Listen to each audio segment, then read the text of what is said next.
The narrow streets of Rome's Subura district buzzed with the familiar sounds of merchants hawking their wares and citizens conducting their daily business when Gaius Octavius Thurinus drew his first breath on September 23rd, 63 BC. The timing of his birth proved fortuitous in ways that would only become apparent decades later. This was the same year that Marcus Tullius Cicero delivered his famous orations against Catiline, and the same year that Gaius Julius Caesar was elected Pontifex Maximus. The infant who would one day become Augustus entered a world where the Roman Republic stood at a crossroads, its traditional institutions straining under the weight of territorial expansion and internal political tensions. The Octavii family occupied a curious position within Rome's rigid social hierarchy. While they possessed respectable wealth and local influence in their hometown of Velitrae, approximately 25 miles southeast of Rome, they remained decidedly plebeian in status. This distinction carried significant weight in a society where patrician bloodlines opened doors that remained firmly closed to even the wealthiest plebeian families. Gaius Octavius the Elder, the future emperor's father, had managed to climb the cursus honorum through diligent service and strategic alliances, eventually reaching the praetorship around 61 BC. His governorship of Macedonia that followed demonstrated competence and integrity, earning him respect among his peers despite his non-patrician origins. The elder Octavius married Atia Balba Cisonia, a union that would prove far more significant than anyone could have anticipated. Atia brought to the marriage something her husband's family lacked entirely, a direct blood connection to one of Rome's most prominent patrician houses. Her mother, Julia Caesaris, was the sister of Gaius Julius Caesar, making Atia Caesar's niece, and crucially, making young Octavius Caesar's great-nephew. This familial link would transform the trajectory of an otherwise unremarkable plebeian boy's life. When Octavius was barely 4 years old, his father died unexpectedly, leaving Atia a widow with young children to raise. Roman law and custom dictated that she would likely remarry, and her choice of second husband proved as politically astute as her first marriage had been personally fulfilling. Lucius Marcius Philippus, her new spouse, belonged to a distinguished plebeian family that had achieved consular rank. More importantly, Philippus was an experienced politician who understood the intricate workings of Roman governance and possessed the connections necessary to advance his stepson's future career. The household of Lucius Marcius Philippus provided young Octavius with his first exposure to the sophisticated world of Roman politics. Philippus maintained extensive connections throughout the city's political establishment, and his home frequently hosted gatherings where senators, magistrates, and other influential figures discussed the pressing issues of the day. The boy absorbed these conversations with remarkable attention, developing an early understanding of how personal relationships, family alliances, and political maneuvering intersected in the complex ecosystem of republican governance. Philippus proved to be more than merely a provider of material comfort and social connections. He took genuine interest in his stepson's education and development, ensuring that Octavius received instruction befitting a young man destined for public service. The curriculum followed traditional Roman educational practices, beginning with basic literacy and numeracy before progressing to more advanced studies in rhetoric, philosophy, and law. Octavius demonstrated exceptional aptitude for these subjects, particularly rhetoric, where his natural talent for persuasive speaking began to manifest early. The most transformative influence on young Octavius's development came through his great-uncle Julius Caesar. Despite Caesar's frequent absences from Rome due to his military campaigns and provincial commands, he maintained close contact with his sister's family and took particular interest in his great-nephew's progress. Caesar recognized something special in the boy, perhaps an echo of his own ambition and intelligence, and began to involve him in increasingly significant ways in his personal and political affairs. Caesar's influence on Octavius extended far beyond mere familial affection. The great general and politician served as a living example of how exceptional ability combined with strategic thinking and ruthless pragmatism, could overcome the traditional limitations of birth and circumstance. Caesar himself had been born into an old patrician family that had fallen on hard times, and his rise to prominence demonstrated that talent and determination could triumph over entrenched privilege and establish power structures. Under Caesar's guidance, Octavius received an education that went well beyond what most Roman youths experienced. Caesar arranged for his great-nephew to study under some of Rome's most distinguished teachers, including Greek philosophers and rhetoricians, who had established reputations throughout the Mediterranean world. These tutors introduced Octavius to the works of Plato, Aristotle, and other classical thinkers, providing him with intellectual frameworks that would later inform his approach to governance and statecraft. Military education formed another crucial component of Octavius's preparation for public life. Caesar understood that political success in Rome required military credibility, and he ensured that his great-nephew received thorough instruction in tactical theory, logistics, and the practical aspects of commanding troops. Octavius studied the campaigns of Alexander the Great, the Punic Wars, and more recent Roman military operations, developing an appreciation for how warfare and politics intersected in the expansion and maintenance of Roman power. The relationship between Caesar and Octavius deepened significantly as the boy matured into adolescence. Caesar began including his great-nephew in official ceremonies and public appearances, subtly signalling to Rome's political establishment that this young man enjoyed his special favour and protection. These public displays of affection served multiple purposes. They elevated Octavius's status within Roman society, provided him with invaluable exposure to high-level political proceedings, and sent clear messages about Caesar's intentions regarding succession and legacy. Caesar's decision to involve Octavius in his triumph celebrations following his victories in Gaul marked a particularly significant milestone in their relationship. The elaborate processions through Rome's streets, with their displays of captured treasure, exotic prisoners, and victorious legions, provided Octavius with visceral demonstrations of Roman military might and the rewards that successful commanders could expect. More importantly, his prominent position in these ceremonies indicated Caesar's growing confidence in his great-nephew's potential and his willingness to associate the young man with his own unprecedented achievements. The political education that Octavius received through his association with Caesar proved far more valuable than any formal instruction could have provided. He observed firsthand how Caesar navigated the treacherous waters of late Republican politics, building coalitions, neutralizing opponents, and gradually accumulating power while maintaining the appearance of respecting traditional constitutional limitations. These lessons in practical statecraft would prove invaluable when Octavius later faced similar challenges in his own political career. Caesar's influence extended beyond political and military matters to encompass broader questions of governance and administration. The great-nephew witnessed how Caesar approached the complex challenges of ruling a vast and diverse empire, from managing relations with client kings and provincial governors to addressing the needs of Rome's urban population. Caesar's reforms in areas such as the calendar, debt relief, and citizenship extension provided Octavius with concrete examples of how innovative policies could address systemic problems while simultaneously strengthening the ruler's political position. The young man's formal education continued alongside his practical political training. His tutors in rhetoric included some of Rome's most accomplished orators, who taught him not only the technical aspects of public speaking but also the psychological principles underlying effective persuasion. Octavius learned to analyze his audiences, adapt his message to different constituencies, and employ various rhetorical devices to maximum effect. These skills would later prove crucial in his ability to win popular support and outmaneuver political opponents. Philosophy occupied another important place in Octavius's educational program. His teachers introduced him to Stoic principles of duty, self-discipline, and rational decision-making, concepts that would profoundly influence his later approach to leadership and governance.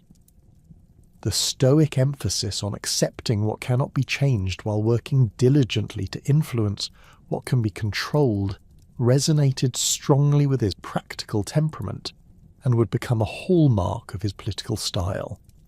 By his late teens, Octavius had developed into a remarkably sophisticated young man whose capabilities impressed even Caesar's most experienced associates. His physical appearance, while not imposing in the manner of traditional Roman military leaders, conveyed intelligence and determination.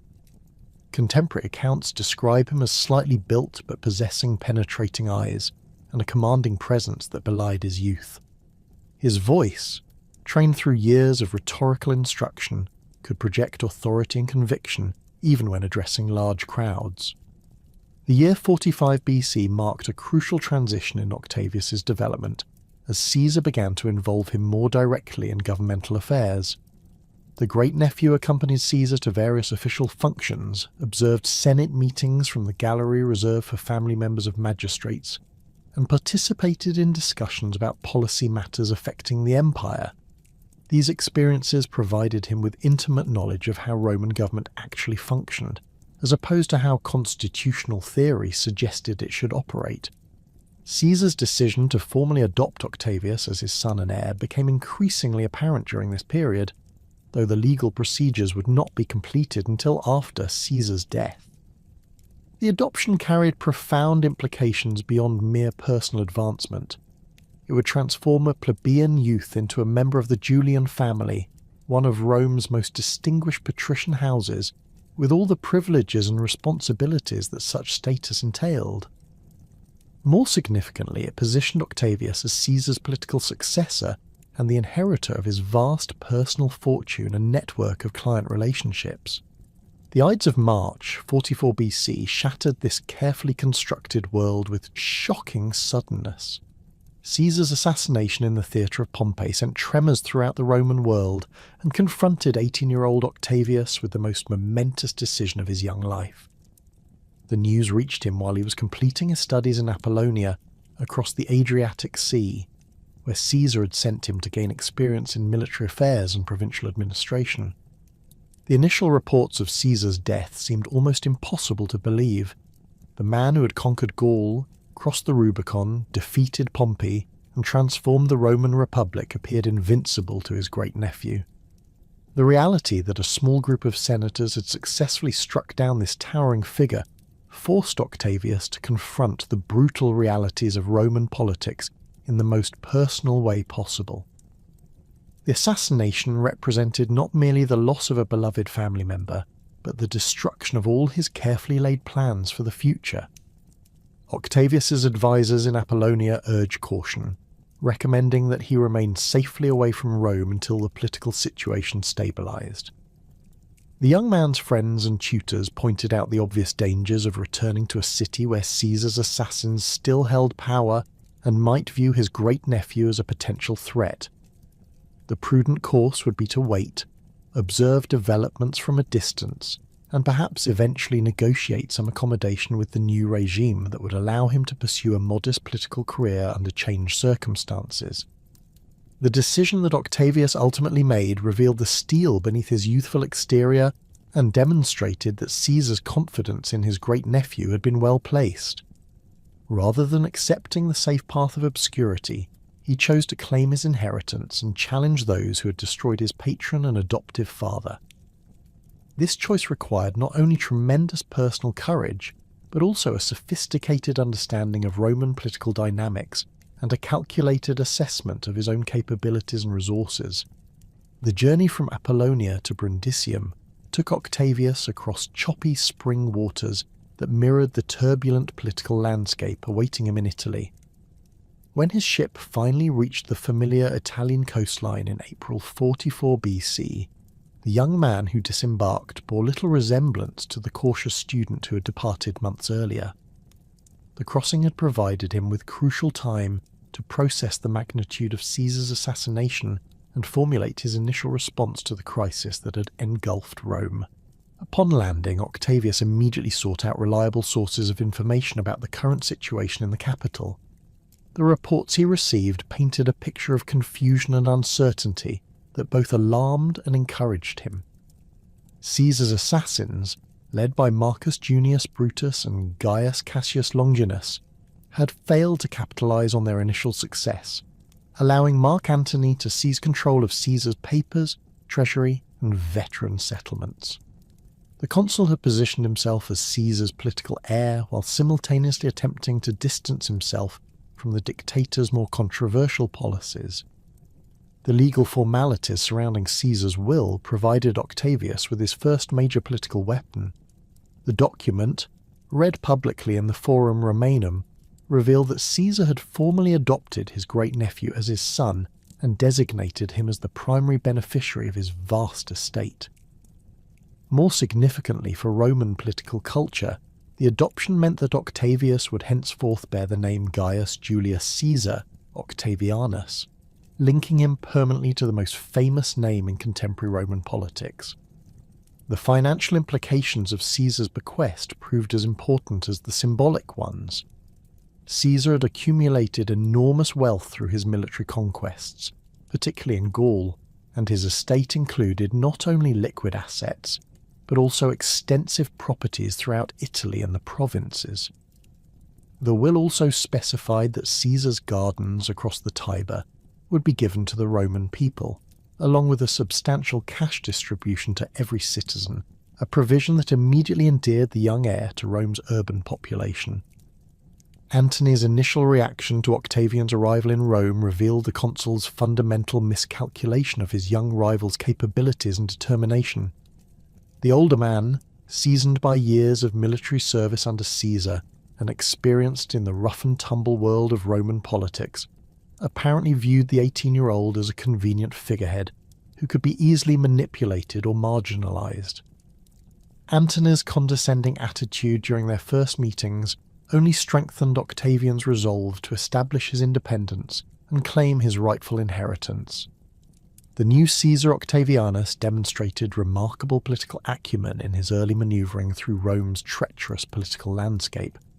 Rather than immediately challenging Antony's authority or demanding his inheritance through confrontation, he began building a coalition of supporters drawn from various segments of Roman society. Caesar's veterans, many of whom had received land grants and bonuses from their former commander, proved particularly receptive to appeals from his adopted son. These hardened soldiers, scattered throughout Italy in their retirement colonies, represented a formidable political and potentially military force. Octavian's public appearances during this period were carefully orchestrated to maximize his political impact while minimizing his apparent threat to established powers. He spoke at public gatherings with a combination of youthful earnestness and mature gravitas that impressed observers and suggested depths of character that belied his years. His rhetoric emphasized themes of duty, loyalty, and justice, concepts that resonated strongly with traditional Roman values while implicitly criticizing those who had betrayed Caesar's trust. The young heir's relationship with Cicero during this period illustrated his sophisticated understanding of political alliances and their limitations. The great orator, who had initially welcomed Caesar's assassination as the dawn of renewed republican government, found himself increasingly isolated as Antony consolidated power and the assassins failed to provide effective leadership. Cicero saw in Octavian a potential ally against Antony, while Octavian recognized the value of Cicero's rhetorical skills and political connections. Their collaboration produced some of the most memorable oratory of the late Republican period, as Cicero launched his devastating Philippic speeches against Antony, while Octavian provided behind-the-scenes support and coordination.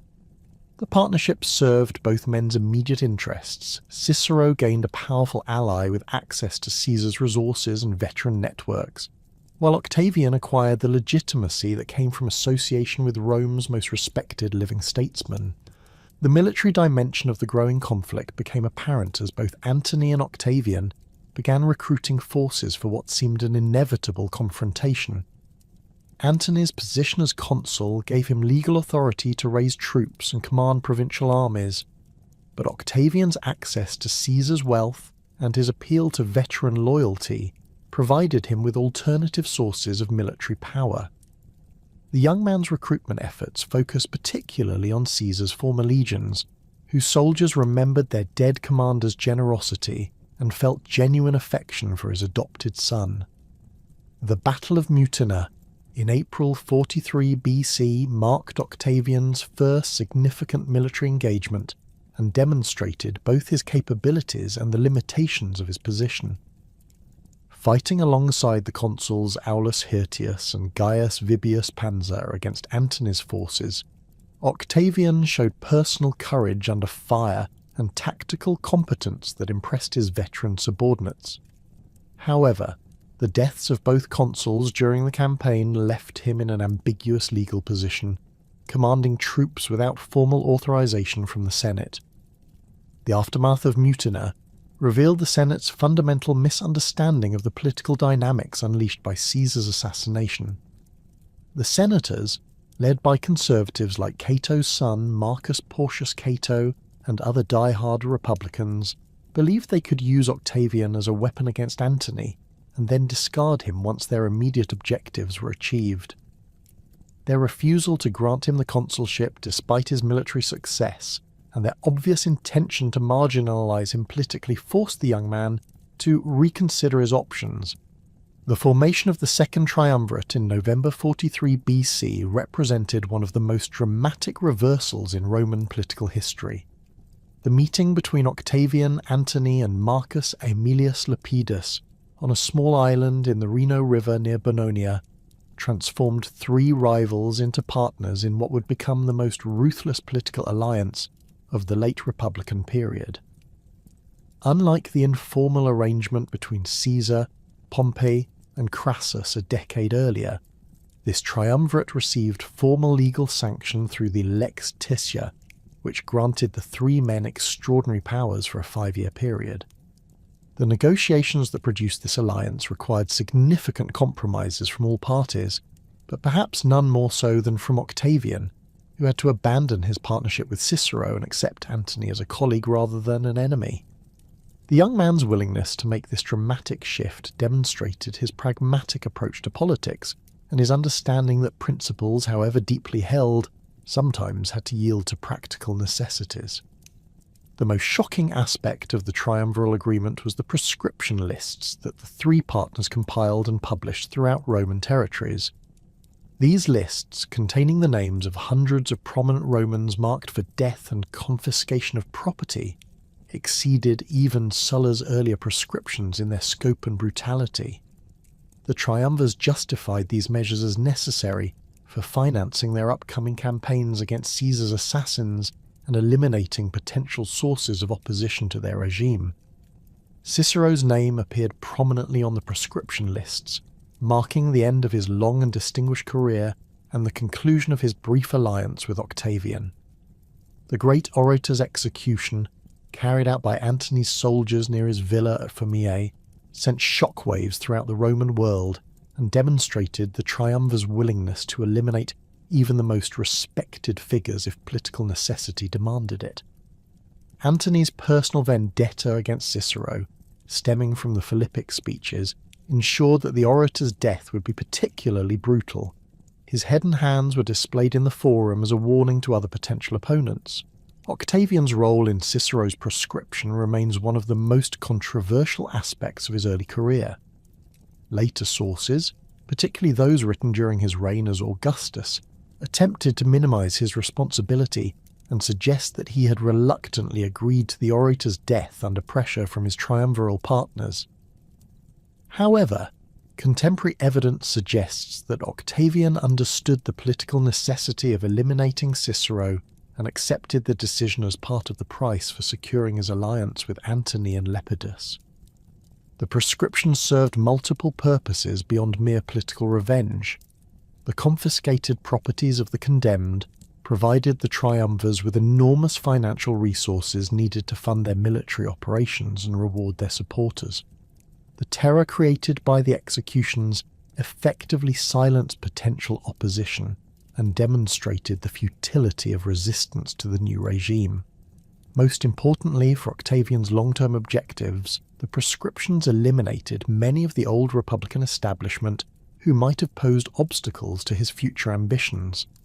The distribution of responsibilities among the triumvirs reflected both their relative strengths and the practical requirements of governing the Roman world. Antony, as the most experienced military commander, took responsibility for the eastern provinces and the campaign against Caesar's assassins. Lepidus received control of Spain and southern Gaul, regions where his family connections and previous service provided him with established networks of support. Octavian was assigned Italy and the western provinces, a division that appeared to give him the least prestigious role, but actually positioned him closest to the sources of Roman political power. The preparation for the campaign against Brutus and Cassius required extensive logistical planning and financial resources that tested the triumvirs' organisational capabilities. Both assassins had established themselves in the eastern provinces, where they commanded substantial armies and enjoyed support from local populations, who remembered their opposition to Caesar's autocratic tendencies. Brutus controlled Macedonia and much of the Balkans, while Cassius had secured Syria and its wealthy cities, providing him with the financial resources necessary to maintain his forces. The triumviral forces that crossed into Macedonia in 42 BC represented one of the largest armies ever assembled by Rome, comprising more than 20 legions and substantial auxiliary forces. Octavian and Antony shared command of this massive force, though Antony's greater military experience made him the de facto leader of the expedition. The young Caesar's participation in the campaign served multiple purposes. It demonstrated his commitment to avenging his adoptive father's murder, provided him with crucial military experience, and ensured his presence during what promised to be a decisive moment in the civil war. The twin battles of Philippi, fought in October 42 BC, mark the effective end of the Roman Republic's last serious attempt at restoration. The first engagement saw Brutus defeat Octavian's forces, while Antony simultaneously crushed Cassius's army, creating a tactical stalemate that forced both sides to regroup and prepare for a second confrontation. Cassius's suicide following his defeat eliminated one of the most capable Republican commanders and left Brutus in sole command of the remaining opposition forces. Octavian's performance during the first battle at Philippi became a source of controversy that would haunt him throughout his career. Enemy propaganda claimed that he'd hidden in a marsh during the fighting, avoiding combat while his soldiers died around him. While these accusations were almost certainly exaggerated for political effect, they reflected genuine concerns about the young triumvir's military capabilities and personal courage under fire. His supporters countered that he'd been ill during the battle and had nonetheless remained with his troops, rather than retreating to safety. The second Battle of Philippi, fought 20 days after the first, resulted in a complete triumviral victory that eliminated the last organised Republican resistance. Brutus's suicide following his defeat removed Caesar's most prominent assassin and symbolically completed the revenge that Octavian had sworn to exact. The battlefield executions of captured Republican leaders, including Caesar's other assassins, demonstrated the triumvir's determination to eliminate all potential sources of future opposition. The division of the Roman world following Philippi reflected the changed balance of power within the triumvirate. Antony's superior performance during the campaign strengthened his position and allowed him to claim the wealthy eastern provinces as his sphere of influence. Lepidus retained his western territories, but found his role increasingly marginalised as his partners consolidated their control over the most important regions of the empire. Octavian returned to Italy with the challenging task of settling Caesar's veterans on lands that would need to be confiscated from existing owners.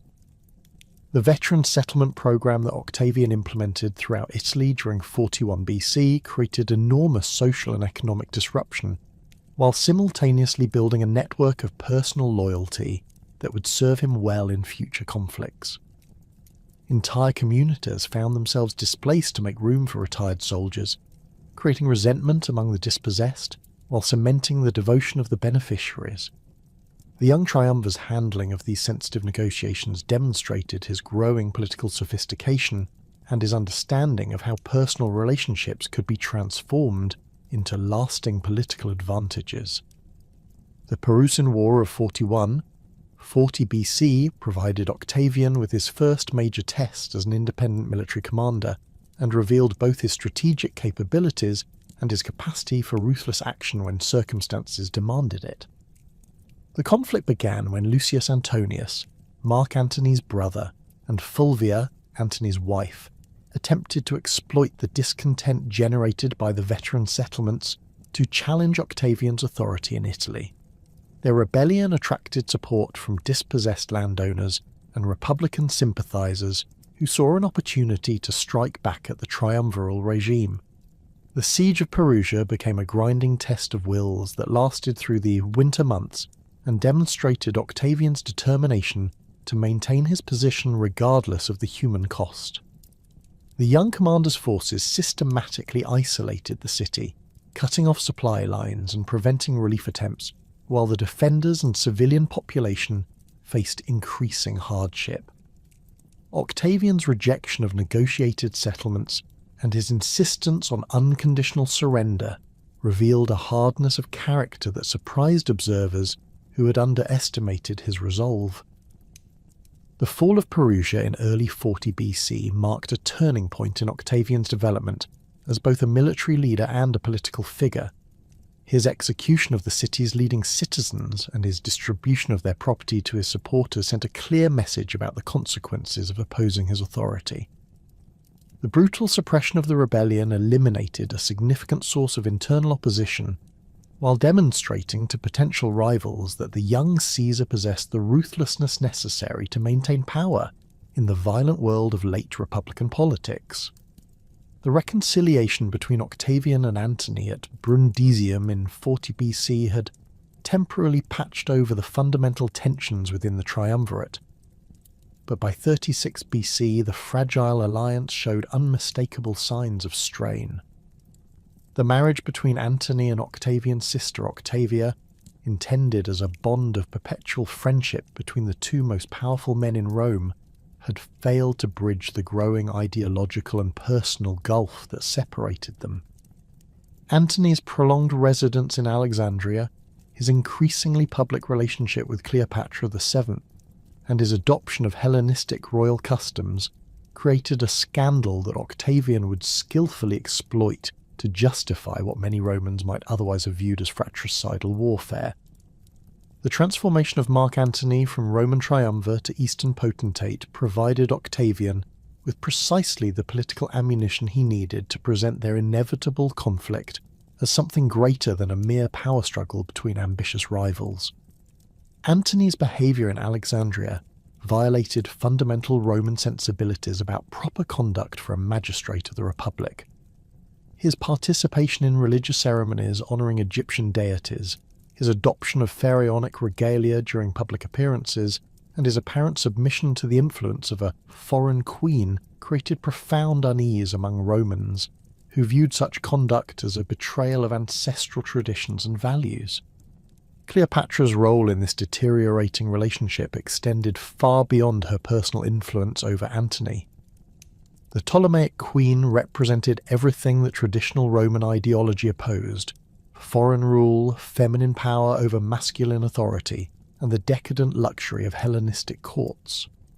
Her intelligence, education, and political sophistication made her a formidable opponent, but these very qualities also made her an ideal target for Roman propaganda that portrayed Eastern rulers as fundamentally alien to Roman virtues of simplicity, discipline, and masculine authority.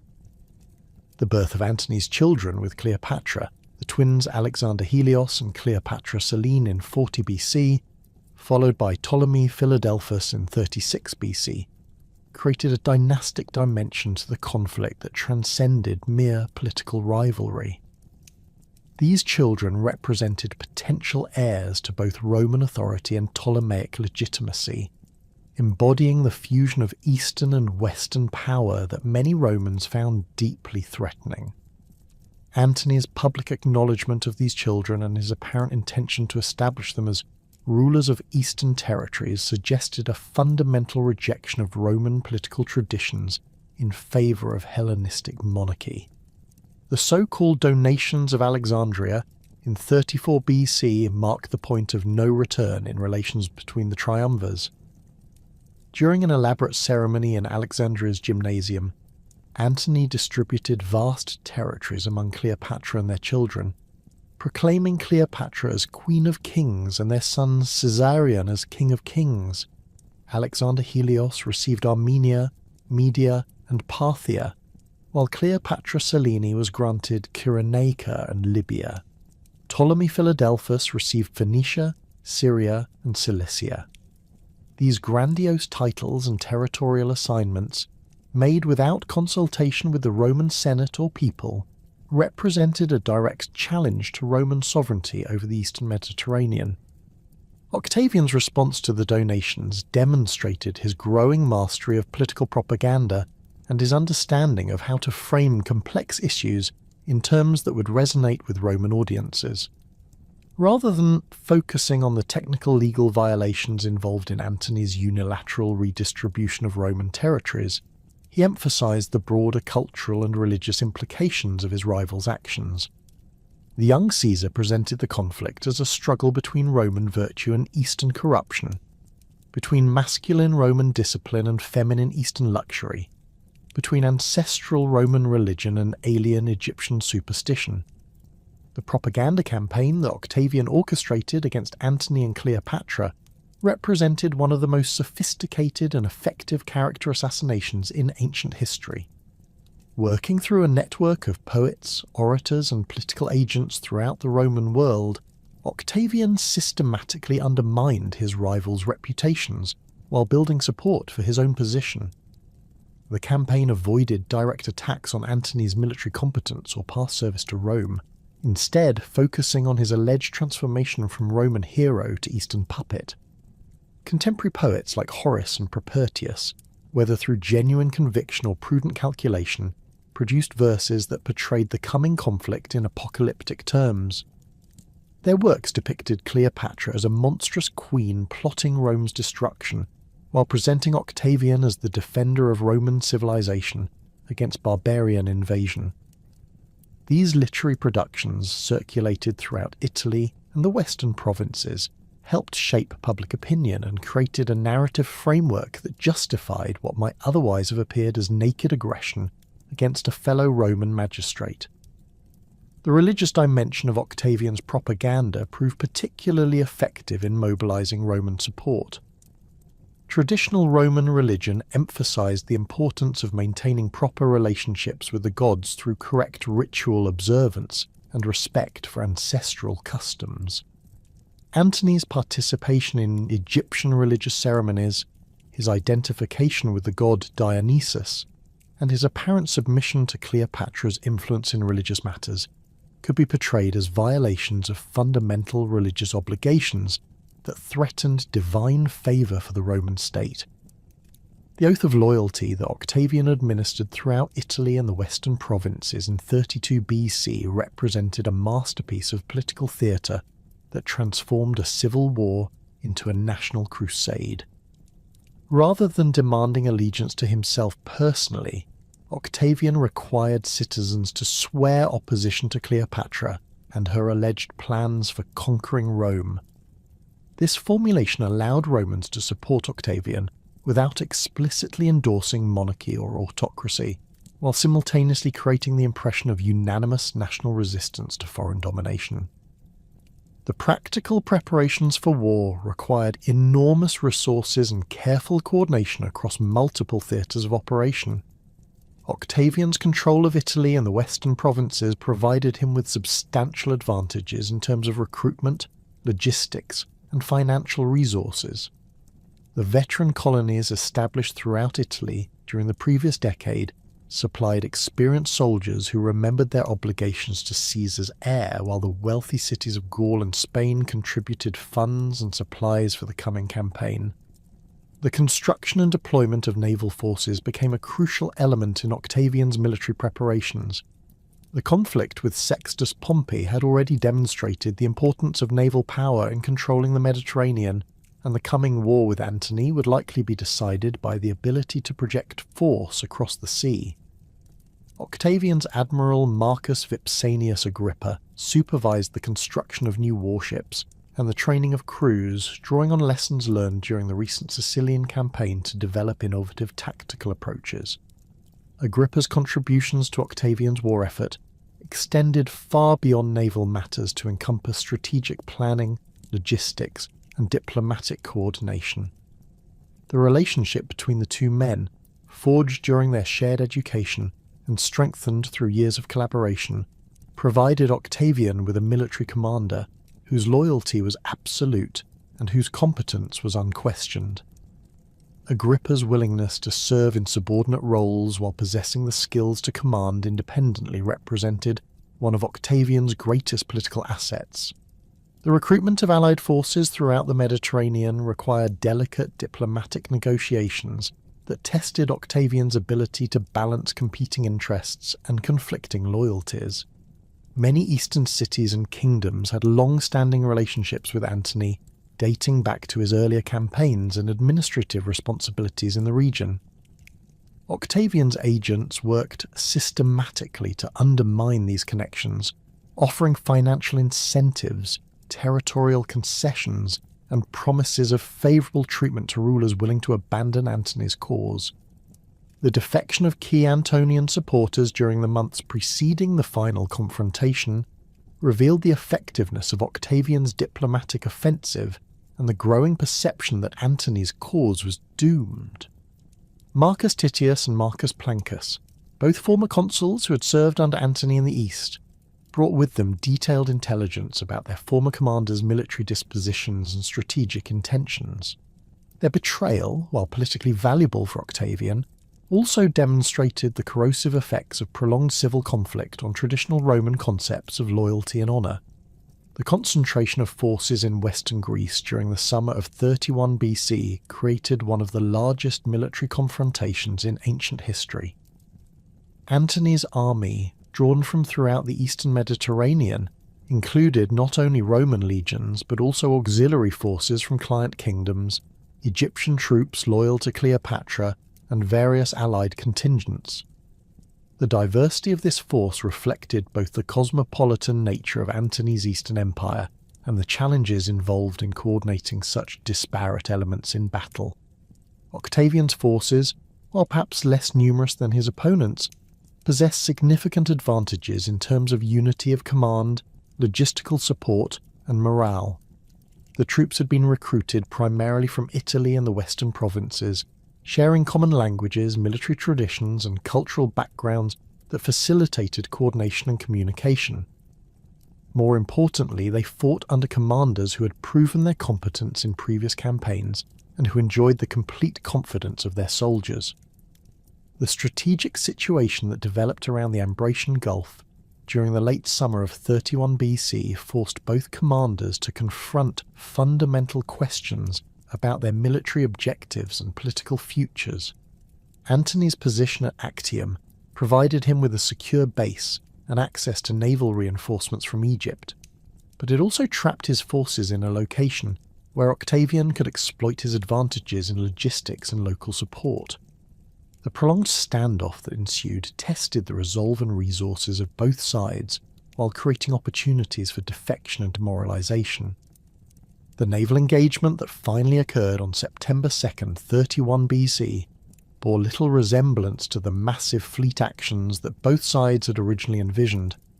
Antony's decision to break out of the Ambracian Gulf with a combined fleet and army reflected his recognition that the strategic situation had become untenable and that decisive action offered the only hope of avoiding complete defeat.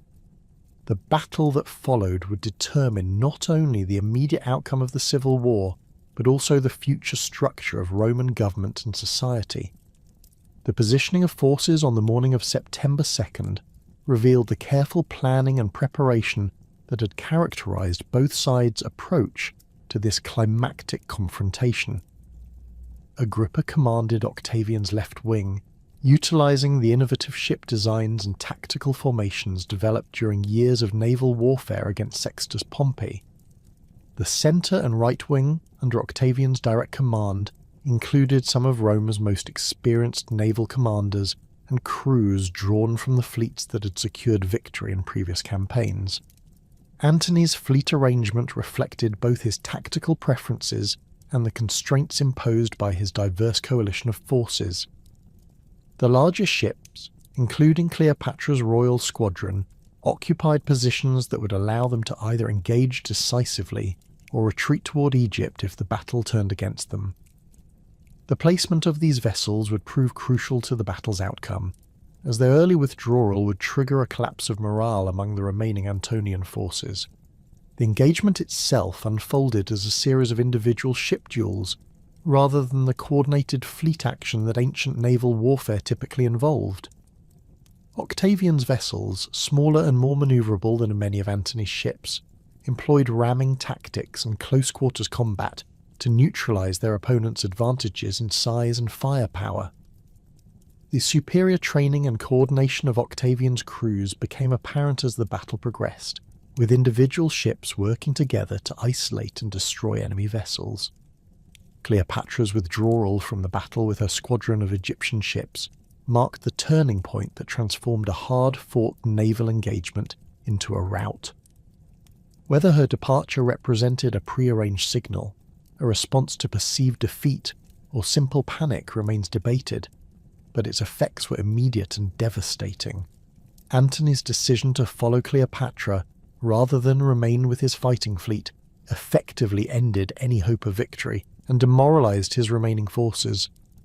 The aftermath of Actium saw the rapid collapse of Antonian resistance throughout the eastern Mediterranean.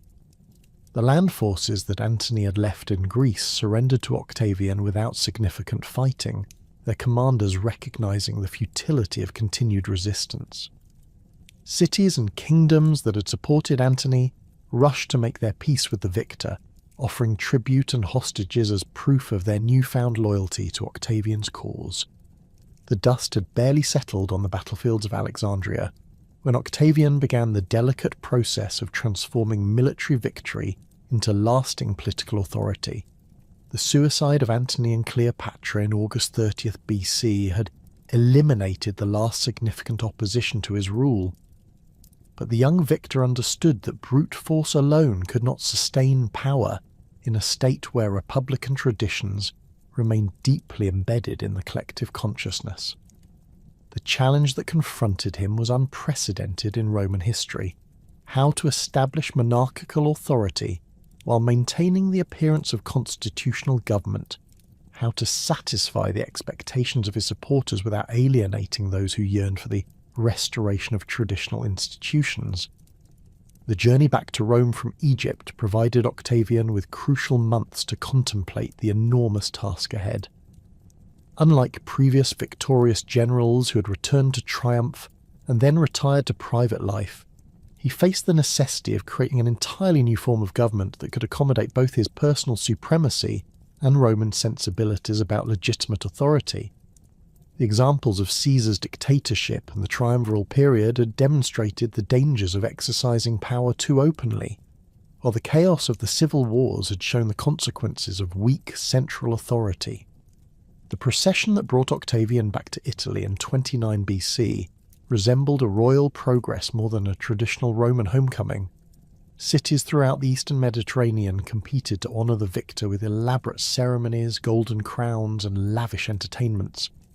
These displays of submission and gratitude provided clear evidence of the transformation that had occurred in Rome's relationship with its subjects, who now looked to a single individual rather than to senatorial governors or republican institutions for protection and favour. The young conqueror accepted these honours with calculated grace, understanding their propaganda value while remaining mindful of how such displays might be received by audiences in Italy. The triple triumph that Octavian celebrated in Rome during August the 29th BC represented the culmination of his military career and the beginning of his transformation into a civilian ruler. The elaborate three-day celebration honoured his victories in Illyricum, at Actium, and in Egypt, with each day featuring distinct processions that showcased captured treasures, exotic prisoners, and artistic representations of defeated enemies. The crowds that lined Rome's streets witnessed displays of wealth and power that exceeded even the most extravagant triumphs of the Republic's greatest generals, while the distribution of cash bonuses to citizens and veterans created an atmosphere of jubilation that associated Octavian's name with prosperity and generosity. The most significant aspect of these triumph celebrations was their careful balance between traditional Roman forms and subtle innovations that reflected the new political reality. Octavian observed all the customary rituals, wore the traditional purple toga, and painted face of the triumphator, and followed the prescribed route through the city's sacred boundaries. However, the scale of the celebrations, the unprecedented wealth displayed, and the presence of Cleopatra's children among the captives sent unmistakable messages about the victor's unique status and the transformation of Rome's position in the Mediterranean world. The closure of the Temple of Janus in 29 BC provided Octavian with a powerful symbolic gesture that linked his reign to Rome's most cherished aspirations. The ancient ritual, performed only when Rome was completely at peace, had occurred just twice in the preceding 7 centuries, making its repetition under Octavian's leadership a profound statement about the new era he promised to inaugurate.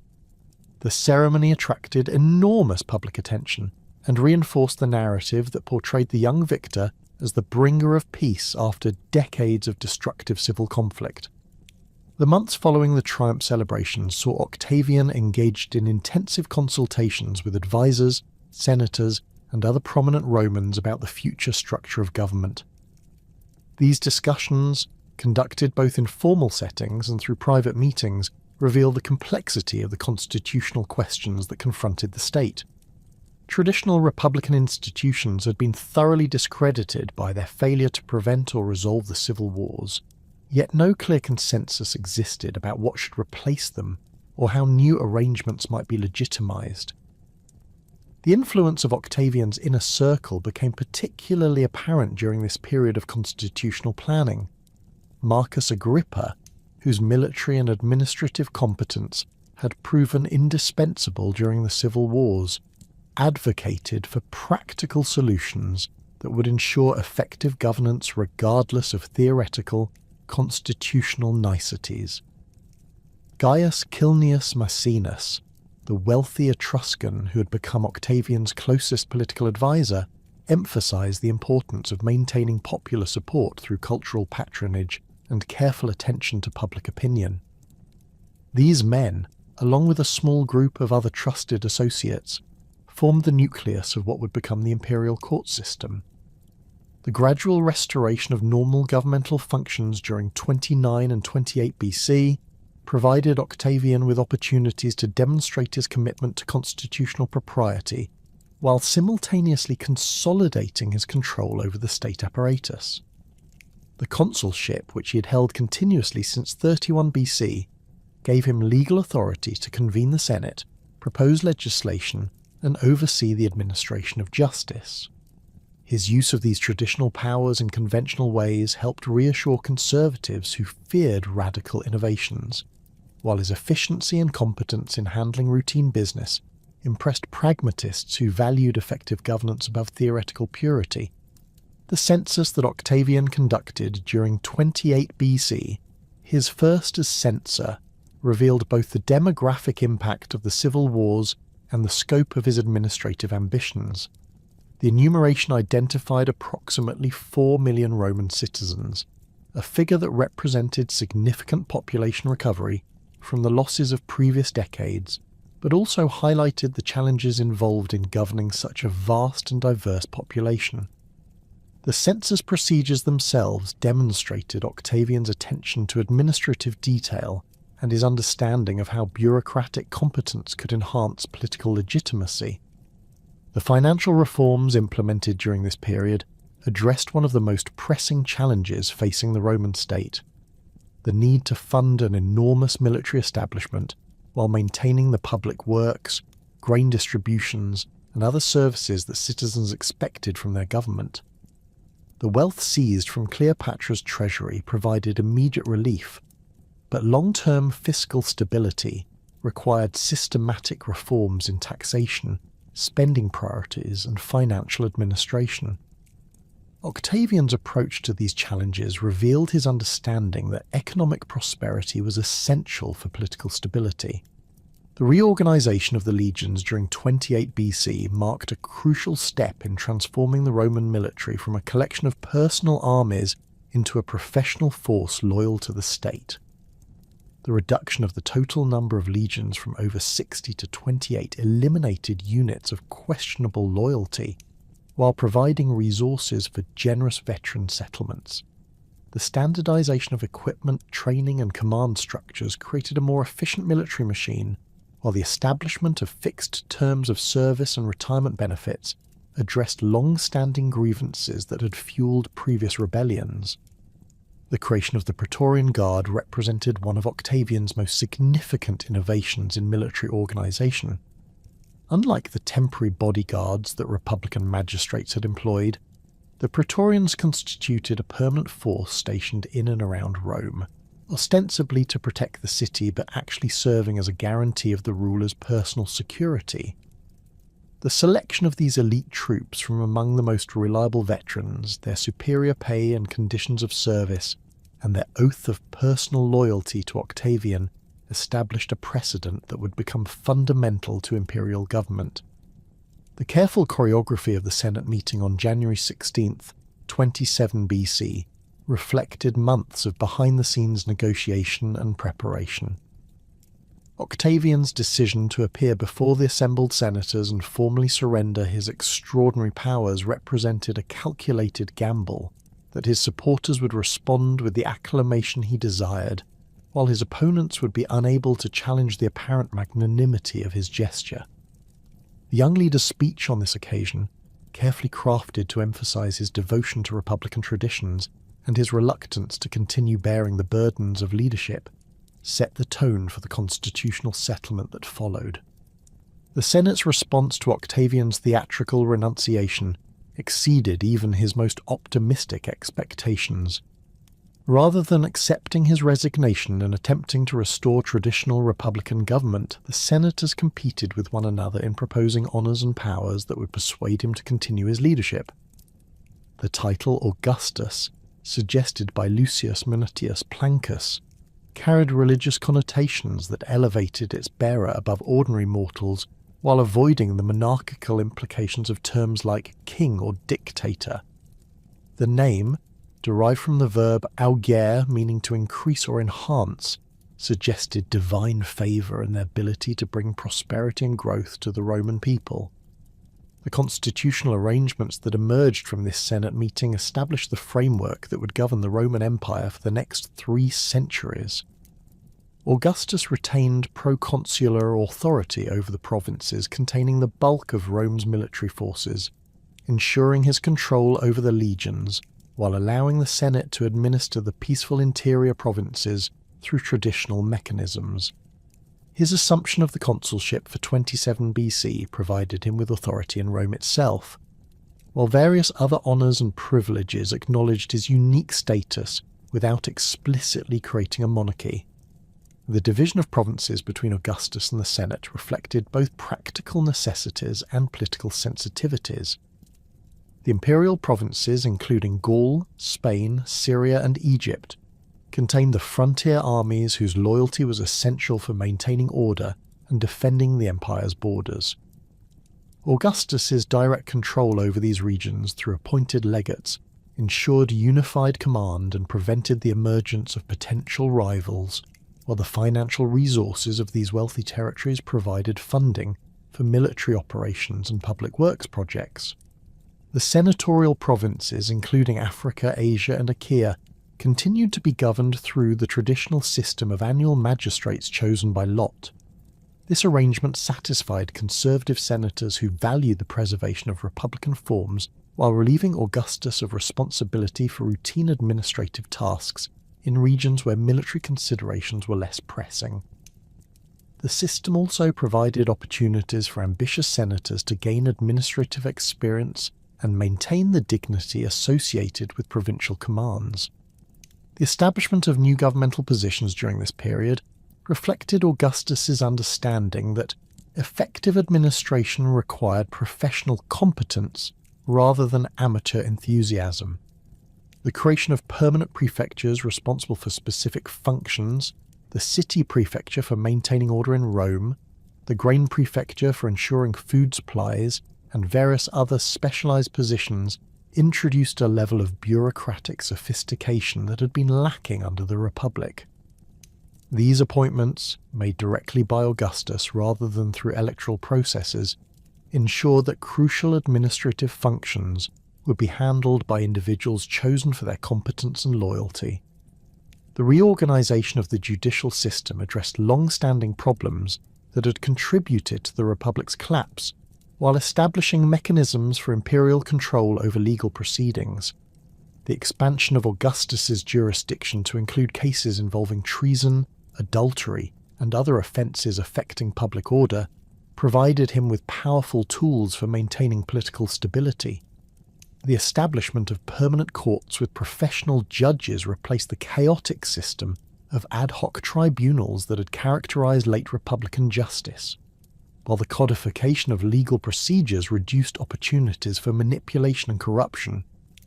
The financial innovations implemented during the first settlement included the creation of the Aeraria Militare, a special treasury dedicated to funding veteran settlements and military pensions. This institution, supported by new taxes on inheritances and auction sales, addressed one of the most persistent sources of political instability by ensuring that discharged soldiers would receive the rewards they had been promised. The establishment of this fund also demonstrated Augustus's commitment to fiscal responsibility and long-term planning, qualities that had been notably absent from Republican financial management. The cultural dimensions of the first settlement proved as important as its constitutional and administrative aspects.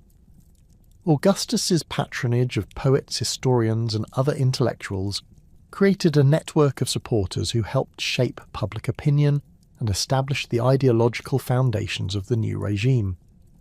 The works of Virgil, Horace, and Livy, while maintaining artistic independence, generally supported the Augustan narrative that portrayed the civil wars as a necessary prelude to a golden age of peace and prosperity under enlightened leadership. The religious policies adopted during this period reflected Augustus's understanding that traditional Roman religion provided essential legitimacy for political authority. His assumption of various priesthoods, including the Augurate and the College of Pontiffs, linked his secular power to sacred responsibilities that had been central to Roman governance since the city's founding. The restoration of neglected temples and the revival of ancient ceremonies demonstrated his commitment to ancestral traditions, while subtly emphasizing his role as the god's chosen instrument for Rome's renewal. The urban renewal projects initiated during the first settlement transformed Rome's physical appearance, while providing employment for the city's large population of free and enslaved workers. The construction of new forums, theatres, and other public buildings created lasting monuments to Augustan generosity, while improving the quality of life for ordinary citizens. These projects, funded from the wealth acquired during the civil wars and from the ongoing revenues of the imperial provinces, demonstrated the practical benefits of the new political arrangement. The establishment of regular communication systems throughout the empire represented another crucial innovation of this period. The cursus publicus, a network of relay stations and official messengers, enabled Augustus to maintain contact with provincial governors and military commanders, while ensuring that his orders would be transmitted and executed efficiently. This system, which extended from Britain to the Euphrates, created an unprecedented level of administrative integration that would prove essential for governing such a vast and diverse territory. The gradual evolution of Augustus's titles and powers during the years following 27 BC revealed both his political sophistication and the ongoing process of constitutional experimentation that characterized the early Principate. The addition of tribunician power in 23 BC provided him with the ability to propose legislation directly to the popular assemblies, while maintaining his image as the protector of ordinary citizens against aristocratic oppression. This power, which he would hold continuously until his death, became one of the most important foundations of imperial authority. The crisis of 23 BC, triggered by Augustus's serious illness and the conspiracy of Marcus Primus and Fannius Caepio, demonstrated both the fragility of the new constitutional settlement and Augustus's skill in managing political opposition. His decision to resign the consulship while retaining his other powers reflected his understanding that excessive accumulation of traditional magistracies created unnecessary resentment among the senatorial class. The compromise that emerged from this crisis, granting him consular authority without the office itself, established precedents that would guide imperial constitutional development for generations. The constitutional crisis that erupted in 23 BC caught Augustus at perhaps his most vulnerable moment since the civil wars. The fever that gripped him during the summer months brought the entire Roman world face to face with a terrifying reality. The man who had brought peace and stability to the empire after decades of chaos might die without having established clear mechanisms for succession. As Augustus lay delirious in his bed, with physicians unable to determine whether he would survive, senators whispered anxiously in the corridors of power about what would happen if the Principate died with its founder. The very success of the first settlement had created a dangerous dependency on Augustus's personal authority, and his potential death threatened to plunge Rome back into the civil conflicts that had nearly destroyed the Republic. The immediate political ramifications of Augustus's illness became apparent when he summoned Marcus Agrippa to his bedside and handed him his signet ring, the symbol of executive authority that controlled access to the imperial treasury and the loyalty of the legions. This gesture, witnessed by several prominent senators and members of Augustus's household, effectively designated Agrippa as his successor and demonstrated that the Principate had already evolved beyond the theoretical constitutional arrangements established in 27 BC.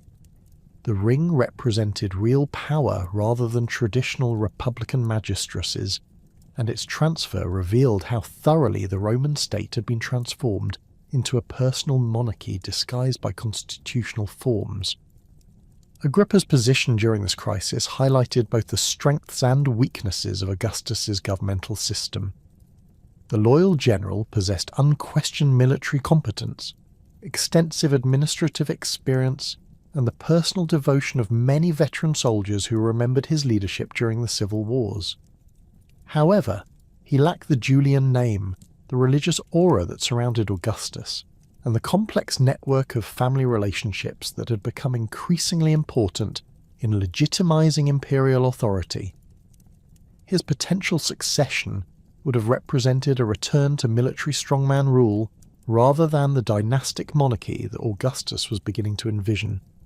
The conspiracy of Marcus Primus and Fannius Caepio, which unfolded simultaneously with Augustus's illness, revealed the continued existence of republican opposition to the Principate and the dangerous precedent that succession uncertainty might create for future ambitious generals. Primus, the former governor of Macedonia, had apparently exceeded his authority by launching unauthorized military operations against Thracian tribes, while Caepio had allegedly plotted to assassinate Augustus during his illness. The details of their conspiracy remain murky, complicated by the propaganda needs of the regime and the secretive nature of the proceedings, but the incident demonstrated that the new constitutional settlement had not eliminated the fundamental tensions between monarchical power and republican traditions. Augustus's recovery from his illness provided him with an opportunity to address the constitutional weaknesses that the crisis had exposed. His decision to resign the consulship, which he had held continuously since 31 BC, represented a calculated response to growing senatorial resentment about his monopolization of the state's highest magistracy. The consulship carried enormous prestige and provided lucrative opportunities for its holders, and Augustus's permanent occupation of one of the two annual positions had effectively reduced the chances for advancement among ambitious senators. His resignation demonstrated sensitivity to these concerns while opening the way for a more sophisticated arrangement of powers. The grant of Tribunicia Potestas for life marked the most significant constitutional innovation of Augustus's entire career and established the foundation upon which all subsequent imperial authority would rest. Unlike the consulship, which was limited to citizens of patrician or distinguished plebeian families, the tribunate had traditionally been reserved for plebeians and carried associations with popular advocacy against aristocratic oppression. Augustus's assumption of tribunician power, despite his patrician status through adoption into the Julian family, linked him symbolically to the common people while providing him with extraordinary legislative and judicial authorities. The practical implications of tribunician power extended far beyond its symbolic value. The tribunes possessed the right to convene the Senate and popular assemblies, propose legislation directly to the people, and exercise veto power over the actions of other magistrates. They enjoyed personal inviolability. Any attack upon a tribune was considered sacrilege punishable by death, and could provide protection to citizens who appealed to them for help. Augustus's lifetime tenure of these powers created an unprecedented concentration of authority that bypassed traditional constitutional limitations while maintaining the appearance of republican legitimacy. The establishment of Imperium Maius represented an equally important innovation that addressed the practical challenges of governing a vast empire through traditional republican mechanisms. This greater authority gave Augustus the power to override the decisions of provincial governors and military commanders throughout the Roman world, ensuring unified command and preventing the emergence of independent power centres in distant territories.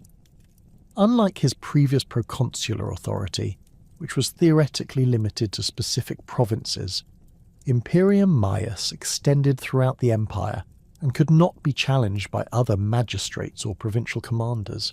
The legal foundations of Imperium Maius drew upon precedents from the Republic's history, particularly the extraordinary commands granted to Pompey during his campaigns against the pirates and in the east.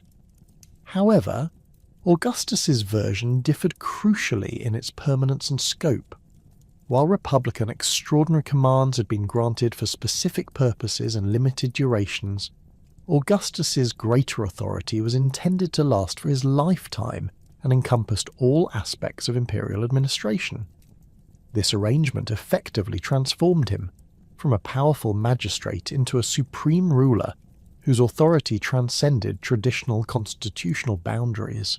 The succession question that had been highlighted so dramatically by Augustus's illness required careful handling to avoid creating dangerous precedents or alienating potential rivals. The emperor's decision to begin grooming his nephew Marcus Claudius Marcellus as his heir reflected both dynastic ambitions and practical political calculations. Marcellus, the son of Augustus's sister Octavia, and her first husband Gaius Claudius Marcellus, possessed impeccable aristocratic credentials through both parents and had already demonstrated promise in his early political career. His marriage to Augustus's daughter Julia in 25 BC cemented his position within the imperial family and signalled the emperor's intentions regarding succession. Marcellus's elevation involved a carefully orchestrated series of honours and responsibilities designed to prepare him for eventual leadership, while building public support for his candidacy. Augustus arranged for his nephew to receive accelerated advancement through the traditional cursus honorum, allowing him to hold magistracies at younger ages than normally permitted. The young man's appearances at public ceremonies, his association with major building projects, and his prominent role in religious festivals created widespread recognition of his special status and helped establish him as Augustus's designated successor in the public mind. The broader implications of Augustus's succession planning extended beyond the immediate question of who would inherit power to encompass fundamental issues about the nature of imperial authority. The emperor's focus on family relationships rather than military competence or administrative experience suggested that the principate was evolving into a hereditary monarchy despite its republican constitutional forms. This transformation reflected both Augustus's personal preferences and the practical reality that dynastic succession offered the best hope for peaceful transitions of power in a system built around personal authority. The religious and moral legislation that Augustus promoted during this period represented his most ambitious attempt to reshape Roman society according to his vision of traditional values and imperial greatness. The Julian laws on marriage and adultery, passed in 18 BC, aimed to address what Augustus perceived as the moral decay that had contributed to the Republic's collapse. These laws required senators and equites to marry and produce children, imposed penalties on those who remained single or childless, and established severe punishments for adultery and other forms of sexual misconduct. The marriage legislation reflected Augustus's belief that demographic decline among the upper classes threatened the empire's long-term stability and prosperity. The civil wars had decimated the traditional aristocracy, and many survivors seemed reluctant to marry and produce heirs who might face similar dangers in the future. Augustus's laws attempted to reverse these trends through a combination of incentives and penalties that would encourage procreation while discouraging the luxury and self-indulgence that he associated with moral corruption. The adultery provisions of the Julian laws represented an unprecedented intrusion of state authority into private family relationships. Under the new legislation, adultery became a public crime rather than a private family matter, with prescribed penalties including exile and confiscation of property. Fathers were required to prosecute unfaithful daughters, and husbands who failed to divorce adulterous wives faced criminal charges themselves. These provisions reflected Augustus's conviction that sexual morality was essential to social stability, and that the state had legitimate interests in regulating private behaviour that might affect public welfare. The implementation of the moral legislation proved far more challenging than its passage, as Augustus discovered when prominent members of his own family became subject to its provisions. The law's broad definitions of adultery and its severe penalties created opportunities for political manipulation and personal vendettas that complicated the emperor's efforts to enforce his moral vision. The resistance that the legislation encountered among the upper classes revealed the limitations of imperial authority in areas where traditional Roman values conflicted with contemporary social practices. The expansion of Roman citizenship during this period represented one of Augustus's most far-reaching and consequential policies, fundamentally altering the nature of Roman identity and the relationship between the imperial centre and its subject territories. The process began with the integration of Italian allies who had supported Augustus during the civil wars, and extended gradually to include selected communities throughout the provinces. This expansion reflected both practical political considerations and Augustus's vision of a unified empire bound together by shared legal status and cultural values. The criteria for citizenship grants revealed Augustus's careful attention to political loyalty and cultural assimilation. Communities that had supported his cause during the civil wars received favourable consideration, while those that had opposed him faced continued exclusion or reduced privileges. The emperor also favoured regions where Roman culture had taken deep root and where local elites had adopted Roman customs, education and values. This selective approach ensured that citizenship expansion would strengthen rather than dilute Roman identity and political cohesion. The administrative mechanisms developed to manage citizenship grants demonstrated the increasing sophistication of imperial bureaucracy. Augustus established procedures for investigating applications, verifying qualifications, and maintaining records of new citizens that created unprecedented levels of documentation and oversight. These systems required the development of professional administrative staff, standardized procedures, and communication networks that extended throughout the empire and represented a fundamental departure from the informal, personal relationships that had characterized Republican governance. The legal implications of citizenship expansion extended far beyond questions of political status to encompass issues of property rights, military service, taxation, and judicial procedures. New citizens gained access to Roman courts, protection under Roman law, and opportunities for advancement within imperial administration that had previously been restricted to inhabitants of Italy. However, they also assumed obligations including military service, taxation, and loyalty to the imperial regime that could prove burdensome and controversial. The cultural dimensions of citizenship expansion proved as significant as its legal and administrative aspects. Augustus promoted the adoption of Roman names, customs, and religious practices among new citizens while encouraging the construction of Roman-style buildings, the establishment of Roman educational institutions, and the celebration of Roman festivals in provincial communities. This cultural program aimed to create genuine identification with Roman values and institutions, rather than mere formal compliance with imperial requirements.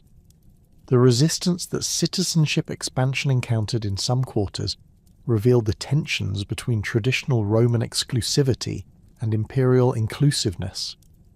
Conservative senators worried that the dilution of citizenship would undermine the special status that had historically distinguished Romans from their subjects, while some provincial communities feared that integration into the Roman system would destroy their distinctive cultural identities. Augustus's response to these concerns involved careful calibration of policies to maximize benefits, while minimizing disruption and opposition. The transformation of military recruitment and service during this period reflected the changing nature of Roman citizenship and the empire's strategic requirements. The expansion of citizenship created larger pools of potential recruits for the legions, while the establishment of auxiliary units provided opportunities for non-citizens to earn citizenship through military service. These changes enabled Augustus to maintain the large standing armies required for frontier defence, while creating incentives for loyalty and assimilation among subject populations. The development of veteran settlement programs during the Second Settlement addressed one of the most persistent challenges facing imperial administration: how to provide for discharged soldiers without disrupting existing communities or creating financial burdens that might undermine political stability. Augustus's approach involved the systematic establishment of colonies in strategic locations throughout the empire, providing veterans with land grants while creating centres of Roman culture and political loyalty in potentially unstable regions. The financial innovations required to support these expanded governmental responsibilities included the creation of new revenue sources and the development of more sophisticated fiscal management systems.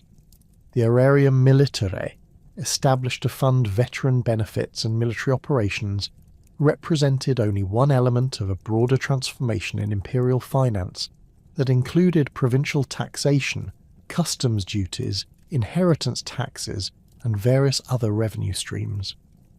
The administration of these complex financial systems required professional expertise and bureaucratic infrastructure that marked a decisive break with Republican traditions of amateur administration.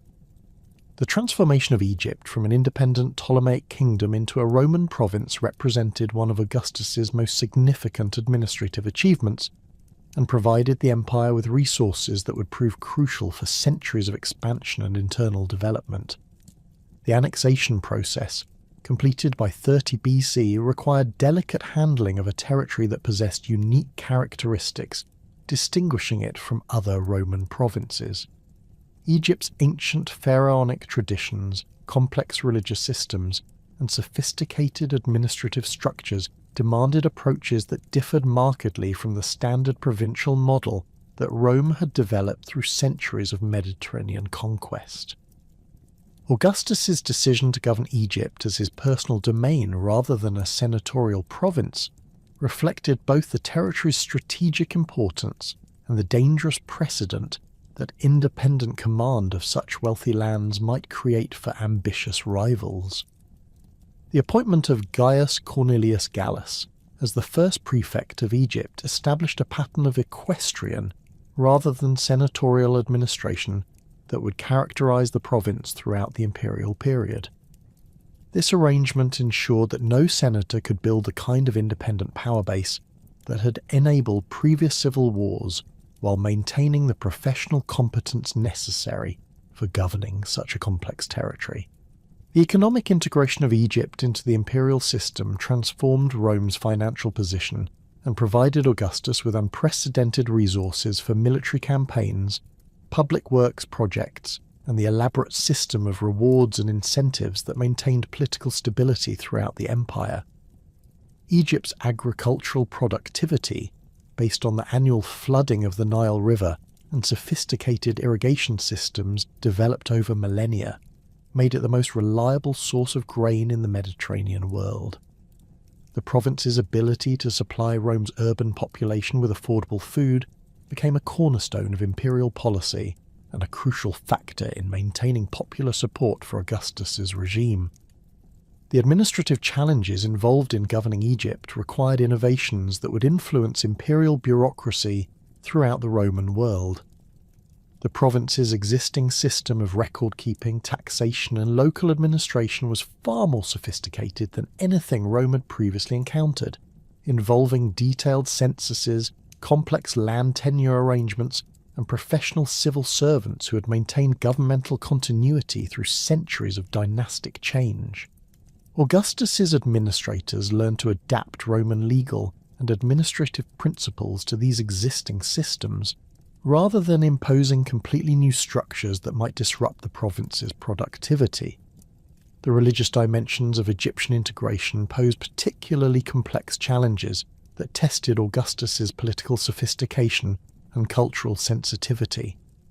The Ptolemaic rulers had successfully merged Greek and Egyptian religious traditions while maintaining their legitimacy with both populations, but Roman attitudes toward Egyptian deities and religious practices were generally hostile.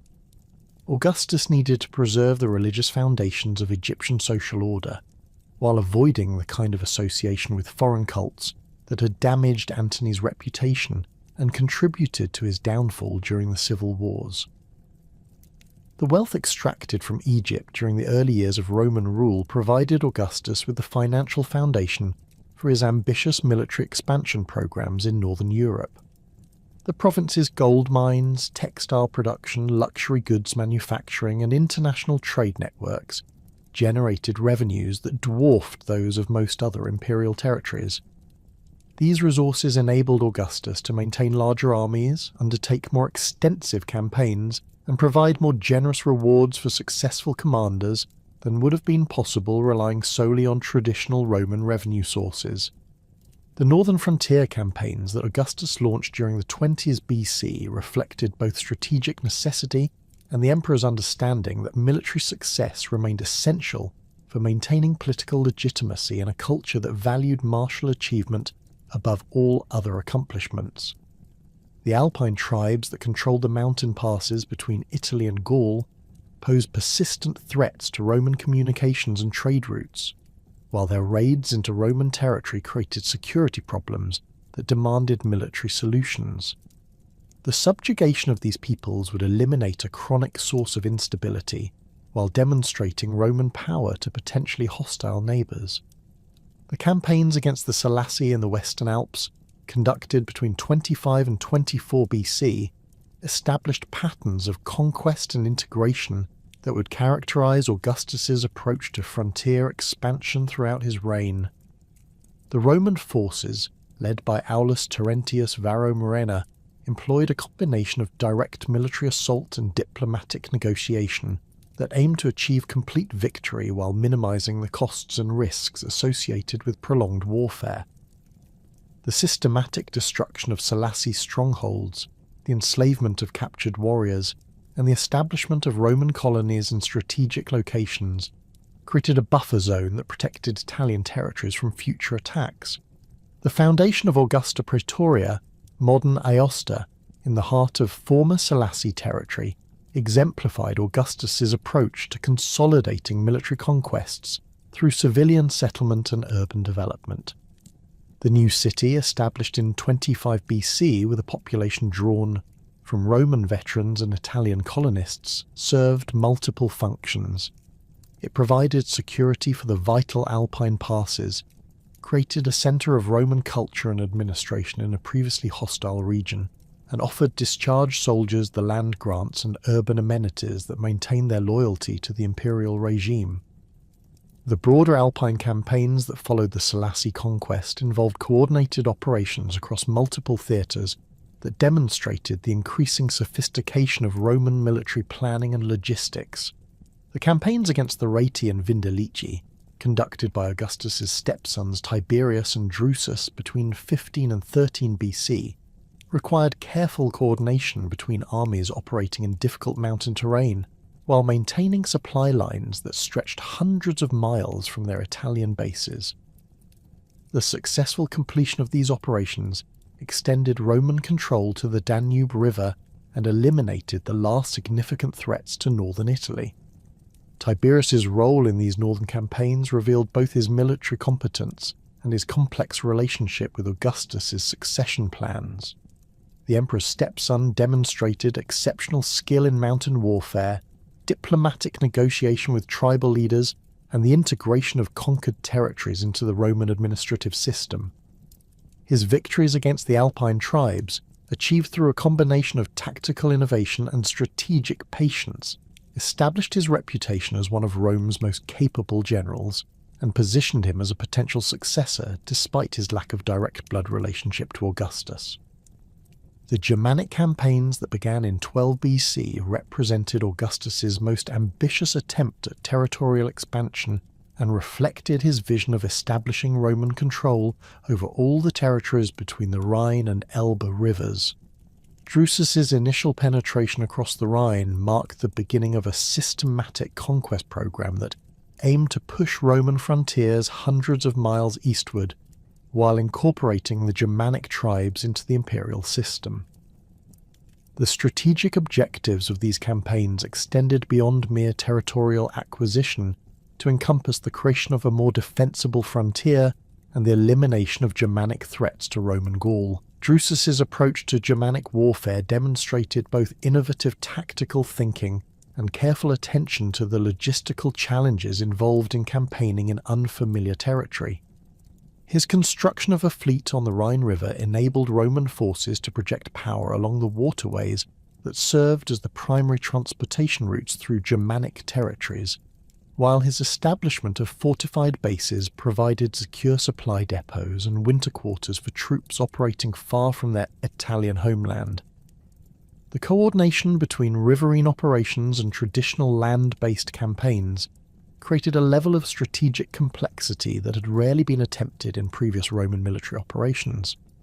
The cultural and political challenges involved in conquering Germanic territories proved far more complex than Augustus and his commanders had anticipated.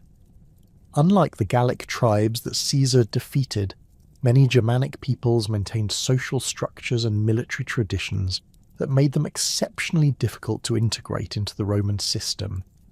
Their emphasis on personal freedom, their resistance to centralized authority, and their willingness to migrate rather than submit to foreign rule created obstacles that Roman diplomatic and administrative techniques were poorly equipped to address. The death of Drusus in 9 BC, following a fall from his horse during the campaign season, marked a crucial turning point in Roman Germanic policy and forced Augustus to reconsider both his strategic objectives and his succession plans. Drusus had emerged as one of the most promising members of the imperial family, combining military excellence with political sophistication and personal charm that made him popular with both soldiers and civilians. His loss deprived Augustus of a potential heir while simultaneously removing the most effective Roman commander in the Germanic theatre. Tiberius's assumption of command in Germania following his brother's death brought different qualities and approaches to the Roman war effort. Where Drusus had emphasized rapid conquest and territorial expansion, Tiberius focused on consolidation of existing gains and the development of more sustainable administrative structures in conquered territories. His methodical approach to Germanic warfare reflected both his personal temperament and his assessment that the initial conquest phase had revealed fundamental problems with Roman strategy and tactics in this theatre. The establishment of Roman administrative structures in the trans-Rhenish territories required innovations that tested the flexibility of imperial governmental systems.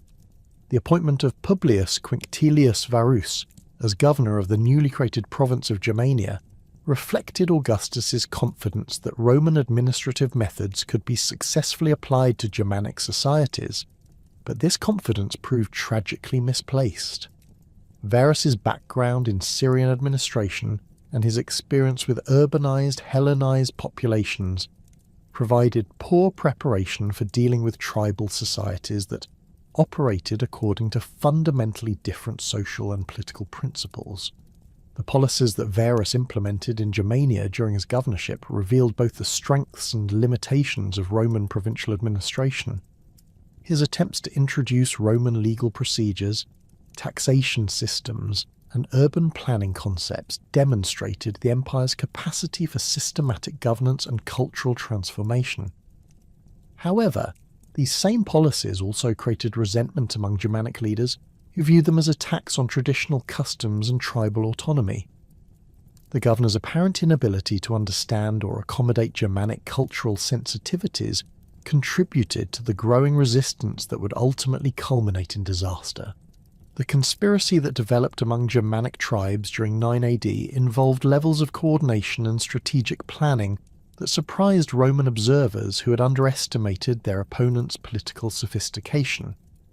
Arminius, the Cherushi leader, who had served as an auxiliary commander in Roman armies and possessed intimate knowledge of Roman military methods, emerged as the primary organizer of resistance efforts. His ability to unite traditionally hostile tribes in common cause against Roman rule demonstrated both his personal leadership qualities and the depth of resentment that Roman policies had created among Germanic peoples. The Battle of the Teutoburg Forest in September 9th AD represented one of the most catastrophic defeats in Roman military history and fundamentally altered Augustus's approach to frontier expansion.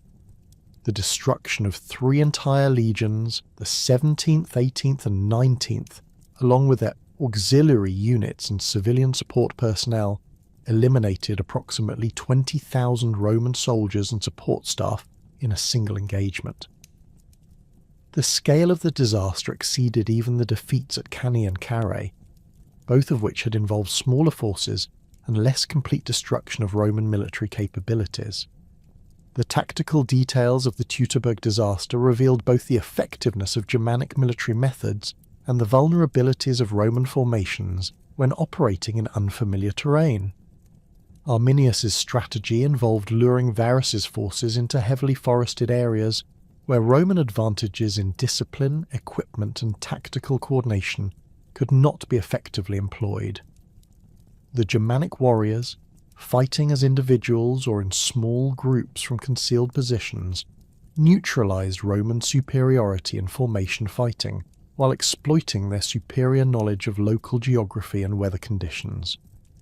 The psychological impact of the Teutoburg defeat extended far beyond its immediate military consequences to shake confidence in Roman invincibility and Augustus's leadership throughout the empire. The loss of the legionary eagles, the sacred standards that embodied each unit's honour and identity, created a religious as well as military crisis that demanded immediate response. Augustus's reported reaction to the news, repeatedly striking his head against walls while crying "Quintilius Varus, give me back my legions," reflected both his personal anguish and his recognition of the disaster's broader implications for imperial policy. The strategic consequences of the Teutoburg defeat forced Augustus to abandon his ambitious plans for Germanic conquest and adopt a fundamentally defensive posture along the Rhine frontier. The withdrawal of Roman forces to the west bank of the Rhine, the abandonment of trans-Rhenish settlements and administrative centres, and the reversion to a policy of containment rather than conquest, represented one of the most significant strategic reversals in Roman history. The decision to establish permanent frontier fortifications along the Rhine marked the beginning of the empire's transformation from an expansionist state to a defensive one. The diplomatic revolution that Augustus pursued in the East during this same period demonstrated his understanding that military conquest was not always the most effective method of extending Roman influence and protecting imperial interests. The resolution of the Parthian question through negotiation rather than warfare reflected both practical constraints on Roman military resources and Augustus's recognition that some objectives could be achieved more effectively through diplomatic means than through force of arms. The recovery of the lost standards of Crassus and Antony from the Parthian Empire in 20 BC represented one of Augustus's greatest diplomatic triumphs and provided him with a propaganda victory that resonated throughout the Roman world. The ceremonial return of these sacred objects, lost during the disastrous campaigns of the 50s and 30s BC, symbolically reversed decades of Roman humiliation in the East, while demonstrating that Augustus's leadership could achieve what military force had failed to accomplish. The elaborate ceremonies that accompanied the standard's return to Rome created lasting impressions of imperial success and divine favour. The negotiations that produced this diplomatic breakthrough involved complex discussions about spheres of influence, client kingdom arrangements, and commercial relationships that reveal the sophisticated nature of Augustan foreign policy.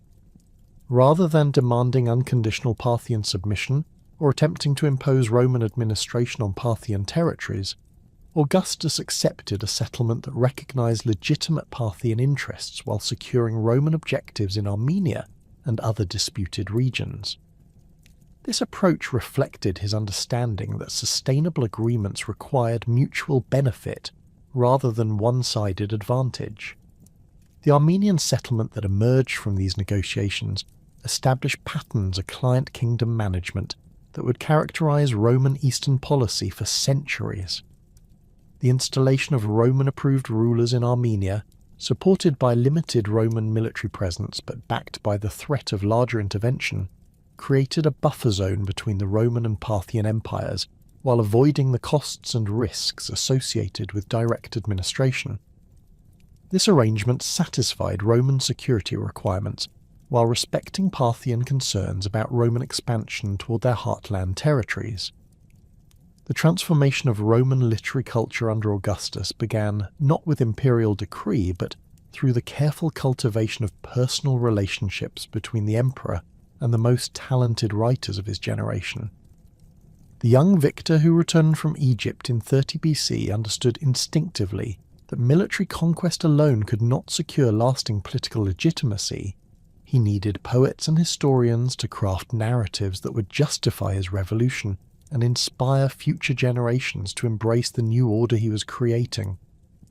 The literary golden age that emerged during his reign represented neither spontaneous artistic flowering nor crude propaganda, but rather sophisticated collaboration between political power and creative genius that produced works of enduring magnificence. Gaius Cilnius Maecenas emerged as the crucial intermediary between Augustus's political objectives and the literary community's creative aspirations.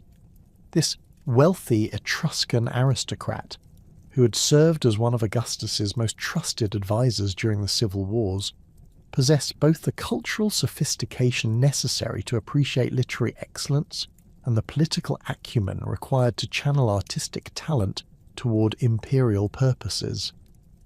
His villa on the Esquiline Hill became the gathering place for Rome's most promising writers, where poets could enjoy material security, intellectual stimulation, and access to the highest levels of imperial society, while producing works that celebrated the achievements and ideals of the Augustan regime.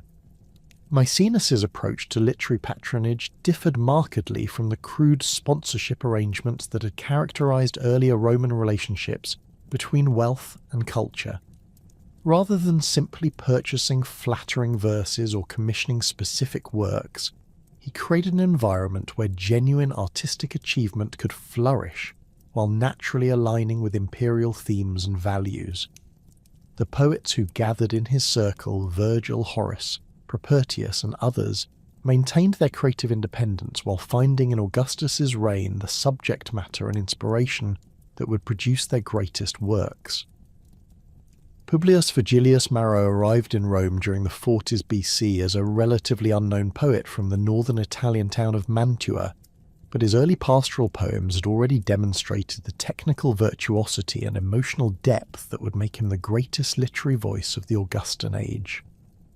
The Eclogues, completed around 37 BC, established Virgil's reputation while subtly addressing the social disruptions caused by the civil wars and the veteran settlement programs that had displaced many Italian farmers.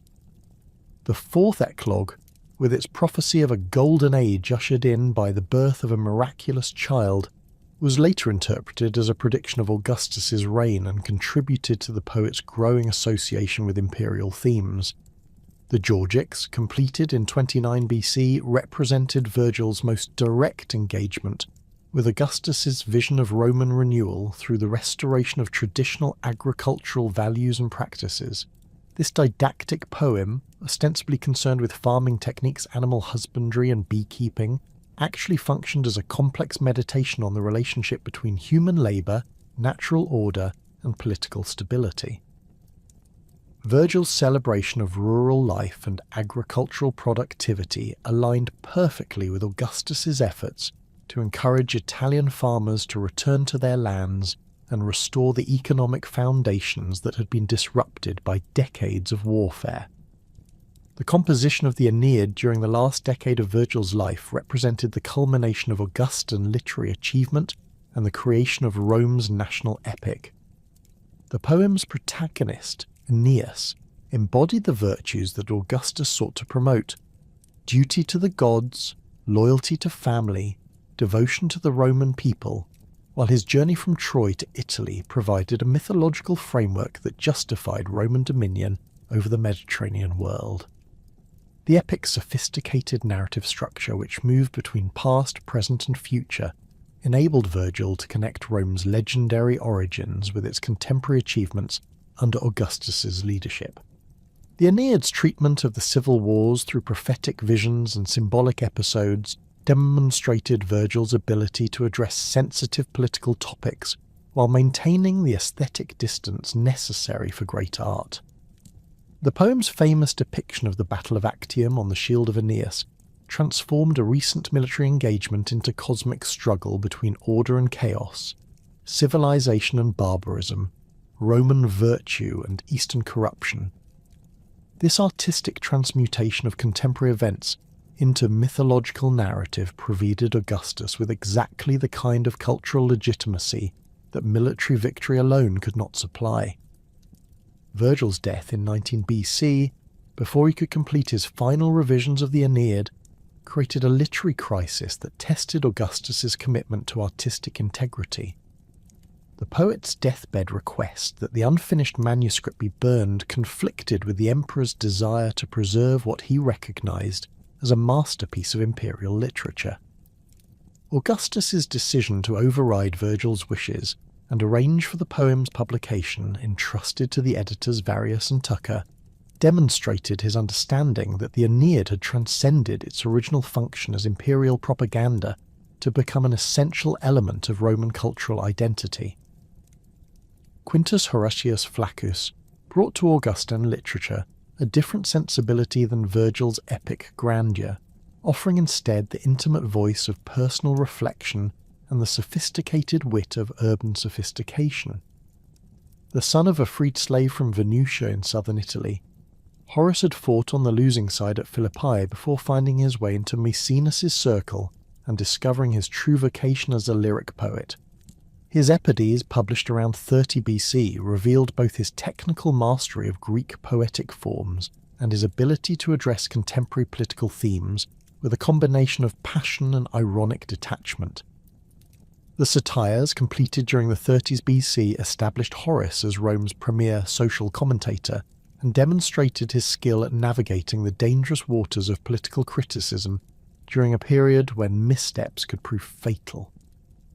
These conversational poems, written in hexameter verse, offered gentle mockery of human folly and social pretension, while carefully avoiding direct attacks on powerful individuals or imperial policies.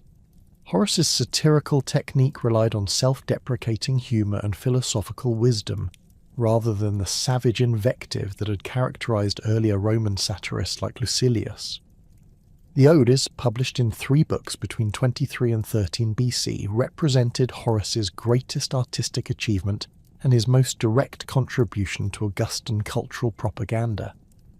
These lyric poems, modelled on Greek masters like Pindar and Sappho, but thoroughly Roman in their concerns and values, celebrated the peace, prosperity, and moral renewal that Augustus had brought to the Roman world. The famous Roman Odes that opened the 3rd book directly addressed Augustus's moral legislation and religious revival, urging young Romans to embrace traditional virtues and reject the luxury and self-indulgence that had corrupted previous generations. Horace's relationship with Augustus evolved beyond the formal patron-client arrangements that characterized most imperial literary relationships to encompass genuine personal friendship and mutual respect.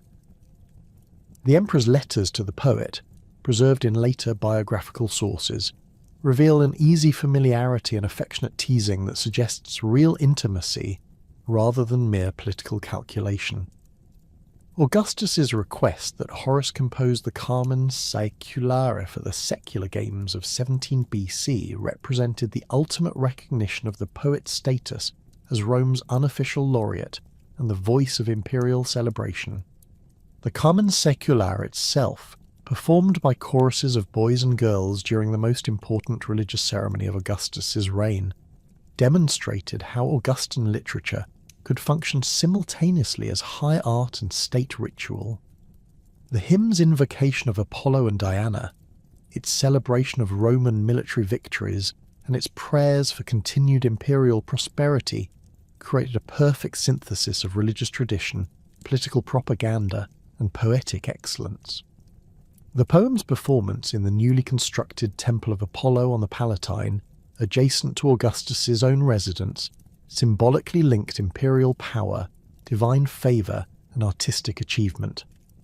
Publius Ovidius Naso represented a different generation of Augustan poets, one that had grown up under the Principate and took its benefits for granted, while sometimes chafing against its moral restrictions. Born in 43 BC in the mountain town of Sulmo, Ovid came from a wealthy equestrian family that could afford to provide him with the finest education available in Roman Athens. His early poetry, particularly the Amours and the Ars Amatoria, revealed a sophisticated urban sensibility that delighted in erotic themes and playful irreverence toward traditional Roman values. The Metamorphoses, completed around 8 AD, demonstrated Ovid's extraordinary narrative gifts and his ability to synthesize Greek mythological traditions into a coherent artistic vision. This epic poem, which traced transformations from the creation of the world through the apotheosis of Julius Caesar, provided Roman readers with a comprehensive guide to classical mythology while celebrating the themes of change and renewal that characterized the Augustan age.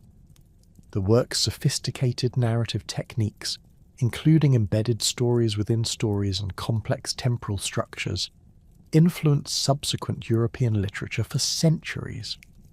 Ovid's exile to Tomis on the Black Sea in 8 AD revealed the limits of imperial tolerance for literary independence and demonstrated that even the most talented poets could not entirely escape the political consequences of their artistic choices.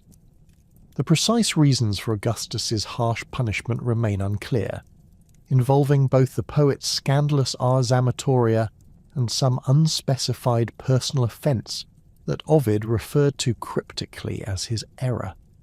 The exile effectively ended the golden age of Augustan poetry and sent a clear message to other writers about the boundaries of acceptable literary expression. The Tristierne Epistulae ex Ponto, composed during Ovid's exile, provided poignant testimony to the poet's suffering while revealing the psychological costs of imperial autocracy for creative individuals.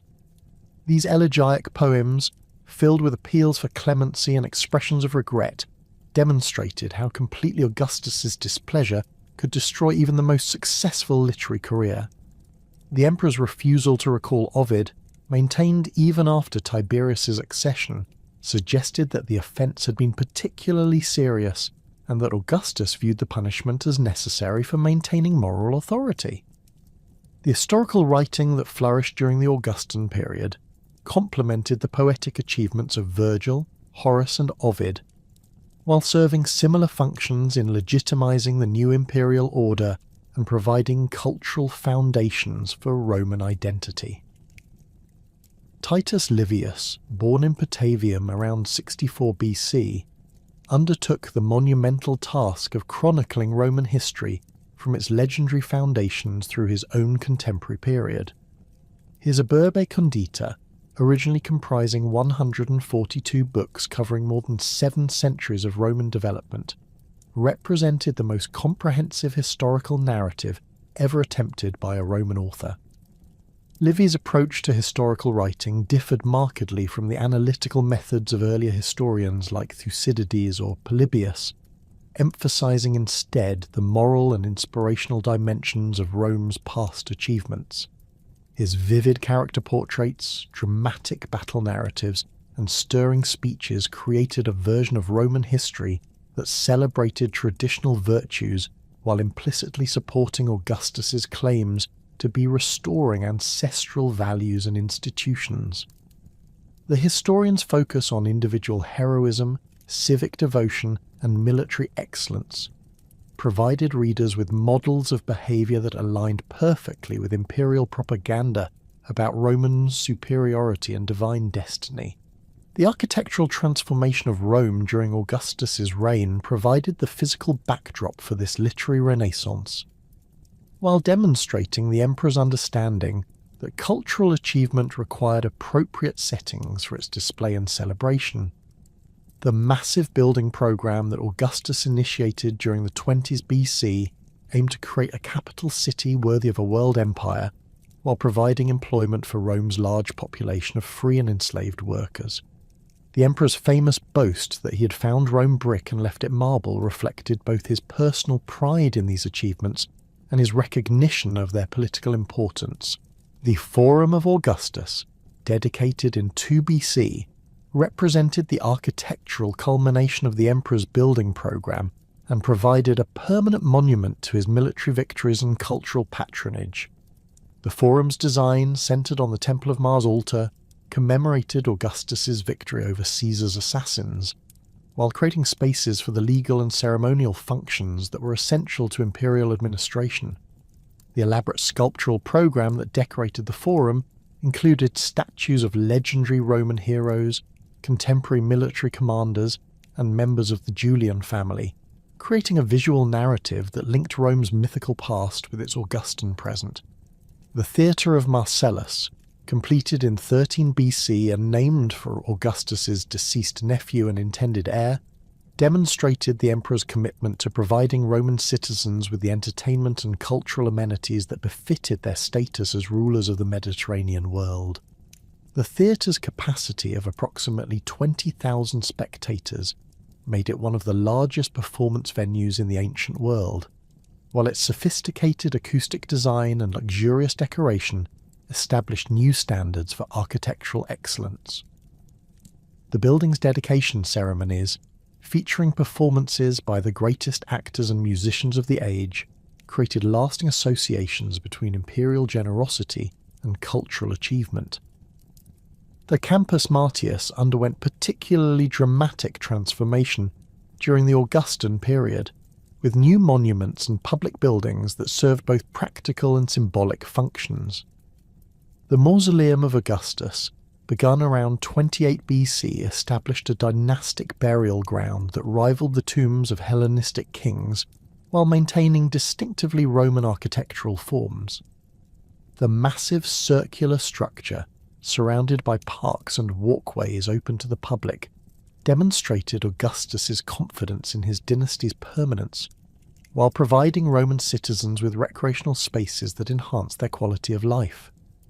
The Arapacis Augustae, dedicated in 9 BC, represented perhaps the most sophisticated example of Augustan artistic propaganda and demonstrated how imperial imagery could function simultaneously as religious monument, political statement, and aesthetic masterpiece. The altar's sculptural reliefs, depicting Augustus and his family participating in religious ceremonies, created idealized portraits of imperial virtue while establishing the visual conventions that would influence Roman art for centuries. The monument's location in the Campus Martius, surrounded by other Augustan buildings and monuments, integrated it into a comprehensive urban landscape that celebrated imperial achievements. The religious revival that Augustus promoted throughout his reign provided another crucial element in the cultural transformation of Roman society, and demonstrated his understanding that political legitimacy required divine sanction and popular religious enthusiasm. His assumption of the office of Pontifex Maximus in 12 BC, following the death of Marcus Aemilius Lepidus, gave him supreme authority over Roman state religion while completing his collection of the most important religious and political offices in the Roman system. This position enabled him to oversee the restoration of neglected temples, the revival of ancient ceremonies, and the introduction of new festivals that celebrated imperial achievements. The restoration of 82 temples during Augustus's reign represented both a massive financial investment and a comprehensive program of religious renewal that touched every aspect of Roman spiritual life. The emperor's personal supervision of these projects ensured that the restored buildings would reflect contemporary artistic standards, while maintaining the traditional forms that connected them to Rome's religious heritage. The rededication ceremonies that marked the completion of each restoration project provided opportunities for public celebration and religious observance that reinforced popular support for the imperial regime. The secular games of 17 BC marked the culmination of Augustus's religious program and demonstrated his ability to create new traditions that appeared to restore ancient ones. These elaborate celebrations, held according to a complex ritual calendar that supposedly dated back to Rome's earliest period, featured theatrical performances, athletic competitions, and religious ceremonies that lasted for 3 days and nights. The game's central theme of renewal and regeneration perfectly matched Augustus's political message about the dawning of a new golden age under his leadership.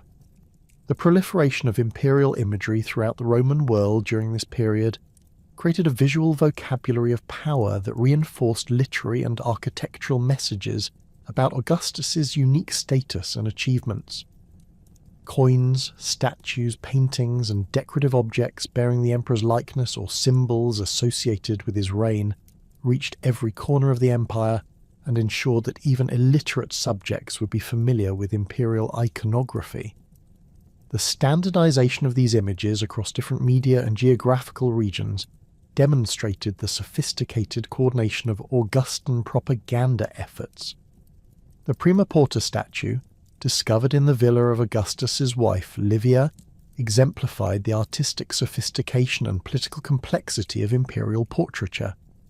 The statue's combination of realistic portraiture with idealized heroic forms created an image of Augustus that emphasized both his humanity and his superhuman achievements. The elaborate breastplate decoration, featuring scenes of diplomatic triumph over Parthia and allegorical figures representing conquered territories, transformed the emperor's body into a canvas for displaying imperial accomplishments while maintaining the dignity appropriate to divine status. The death of Marcus Claudius Marcellus in 23 BC had shattered Augustus's carefully constructed succession plans, but the emperor's response to this devastating loss revealed both his resilience and his determination to secure the dynasty's future through alternative arrangements. The young man who'd been groomed as heir apparent, married to Augustus's daughter Julia, and positioned to inherit the principate, succumbed to illness at barely 20 years old, leaving behind a grieving uncle and a succession crisis that would plague the imperial family for decades. Augustus's immediate decision to arrange Julia's remarriage to Marcus Agrippa demonstrated his pragmatic understanding that personal grief could not be allowed to interfere with the political necessities of dynastic planning. The marriage between Julia and Agrippa, celebrated in 21 BC, represented one of Augustus's most calculated political moves and reflected his recognition that blood relationships alone could not guarantee succession in a system built around personal authority and military competence. Agrippa, now in his early 40s, brought to this union the military prestige, administrative experience, and personal loyalty that Augustus required in a potential successor. The age difference between the 34-year-old Agrippa and the 18-year-old Julia raised eyebrows among Roman society, but the emperor's priorities focused on producing male heirs who could combine Julian bloodlines with proven military capabilities. The birth of Gaius Caesar in 20 BC marked the beginning of Augustus's renewed optimism about dynastic succession and provided the emperor with a grandson who embodied his hopes for the future. The infant's formal adoption by Augustus, completed when the child was barely 2 years old, transformed him from Agrippa's son into the emperor's direct heir, while maintaining the fiction that the Principate remained a temporary magistracy rather than a hereditary monarchy. The elaborate ceremonies surrounding Gaius's adoption, including sacrifices to the gods and public proclamations of his new status, created widespread recognition of his position within the imperial family hierarchy. Lucius Caesar's birth in 17 BC doubled Augustus's dynastic prospects and provided the security that came from having multiple potential heirs in a world where childhood mortality remained devastatingly high. The younger grandson received similar treatment to his brother, including formal adoption by Augustus and careful preparation for eventual leadership responsibilities. The emperor's decision to adopt both boys while their father Agrippa remained alive reflected his understanding that succession planning required decades of preparation and that potential heirs needed to be established in public consciousness long before they would actually assume power. The public education of Gaius and Lucius Caesar became a carefully orchestrated demonstration of imperial values and expectations that served both pedagogical and propaganda purposes. Augustus personally supervised their instruction in rhetoric, law, military science and statecraft while ensuring that their tutors included the most distinguished scholars and practitioners available in Rome. The boys' appearances at public ceremonies, their participation in religious festivals, and their association with major construction projects created widespread familiarity with their faces and names throughout the Roman world.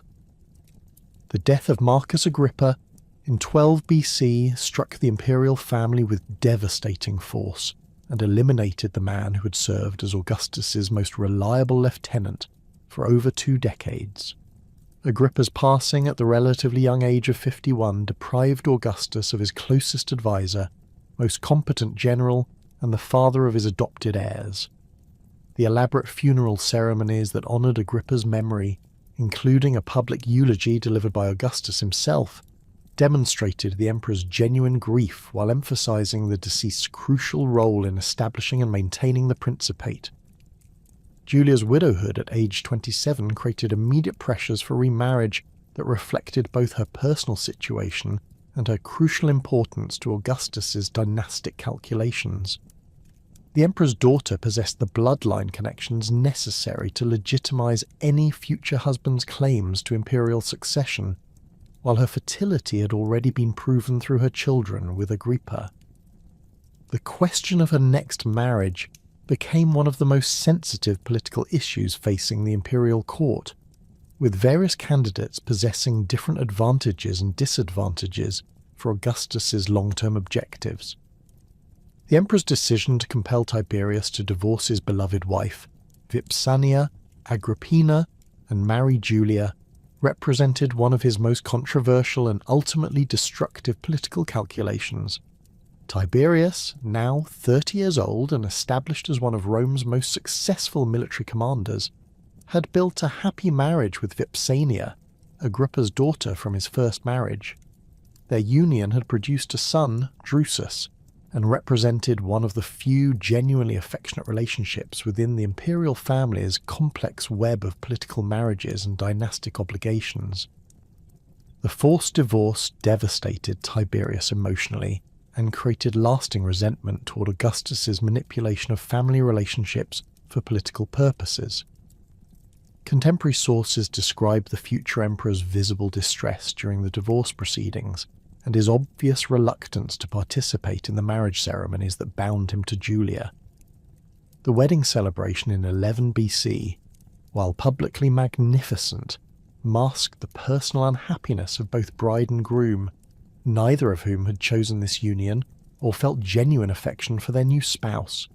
Julia's behaviour during her marriage to Tiberius revealed the tensions between Augustus's public moral legislation and the private realities of imperial family life.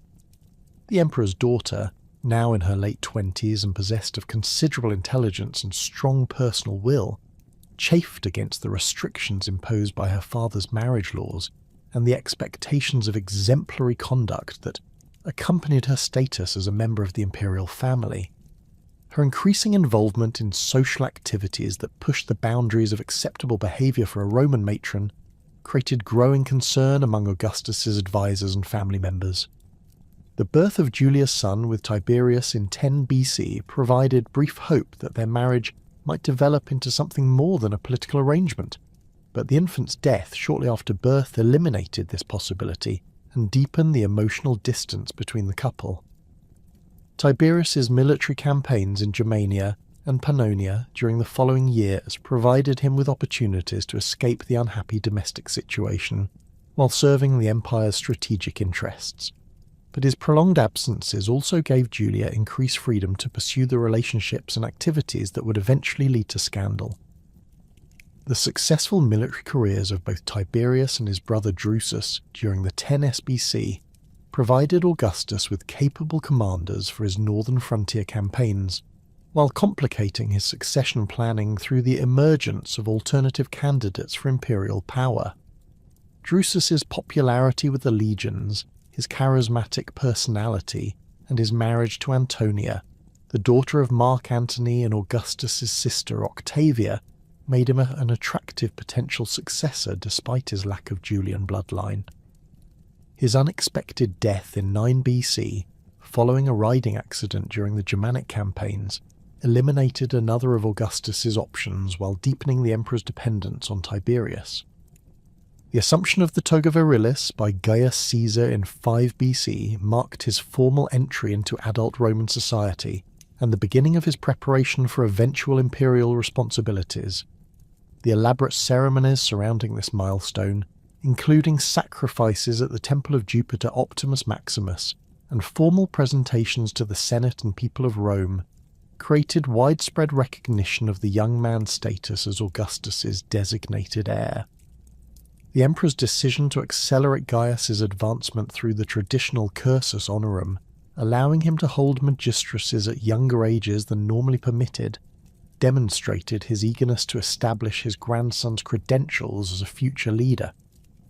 Lucius Caesar's similar advancement, beginning with his assumption of the toga virilis in 2 BC, provided Augustus with two potential successors who could share the burdens of imperial administration while ensuring continuity in case of accident or illness.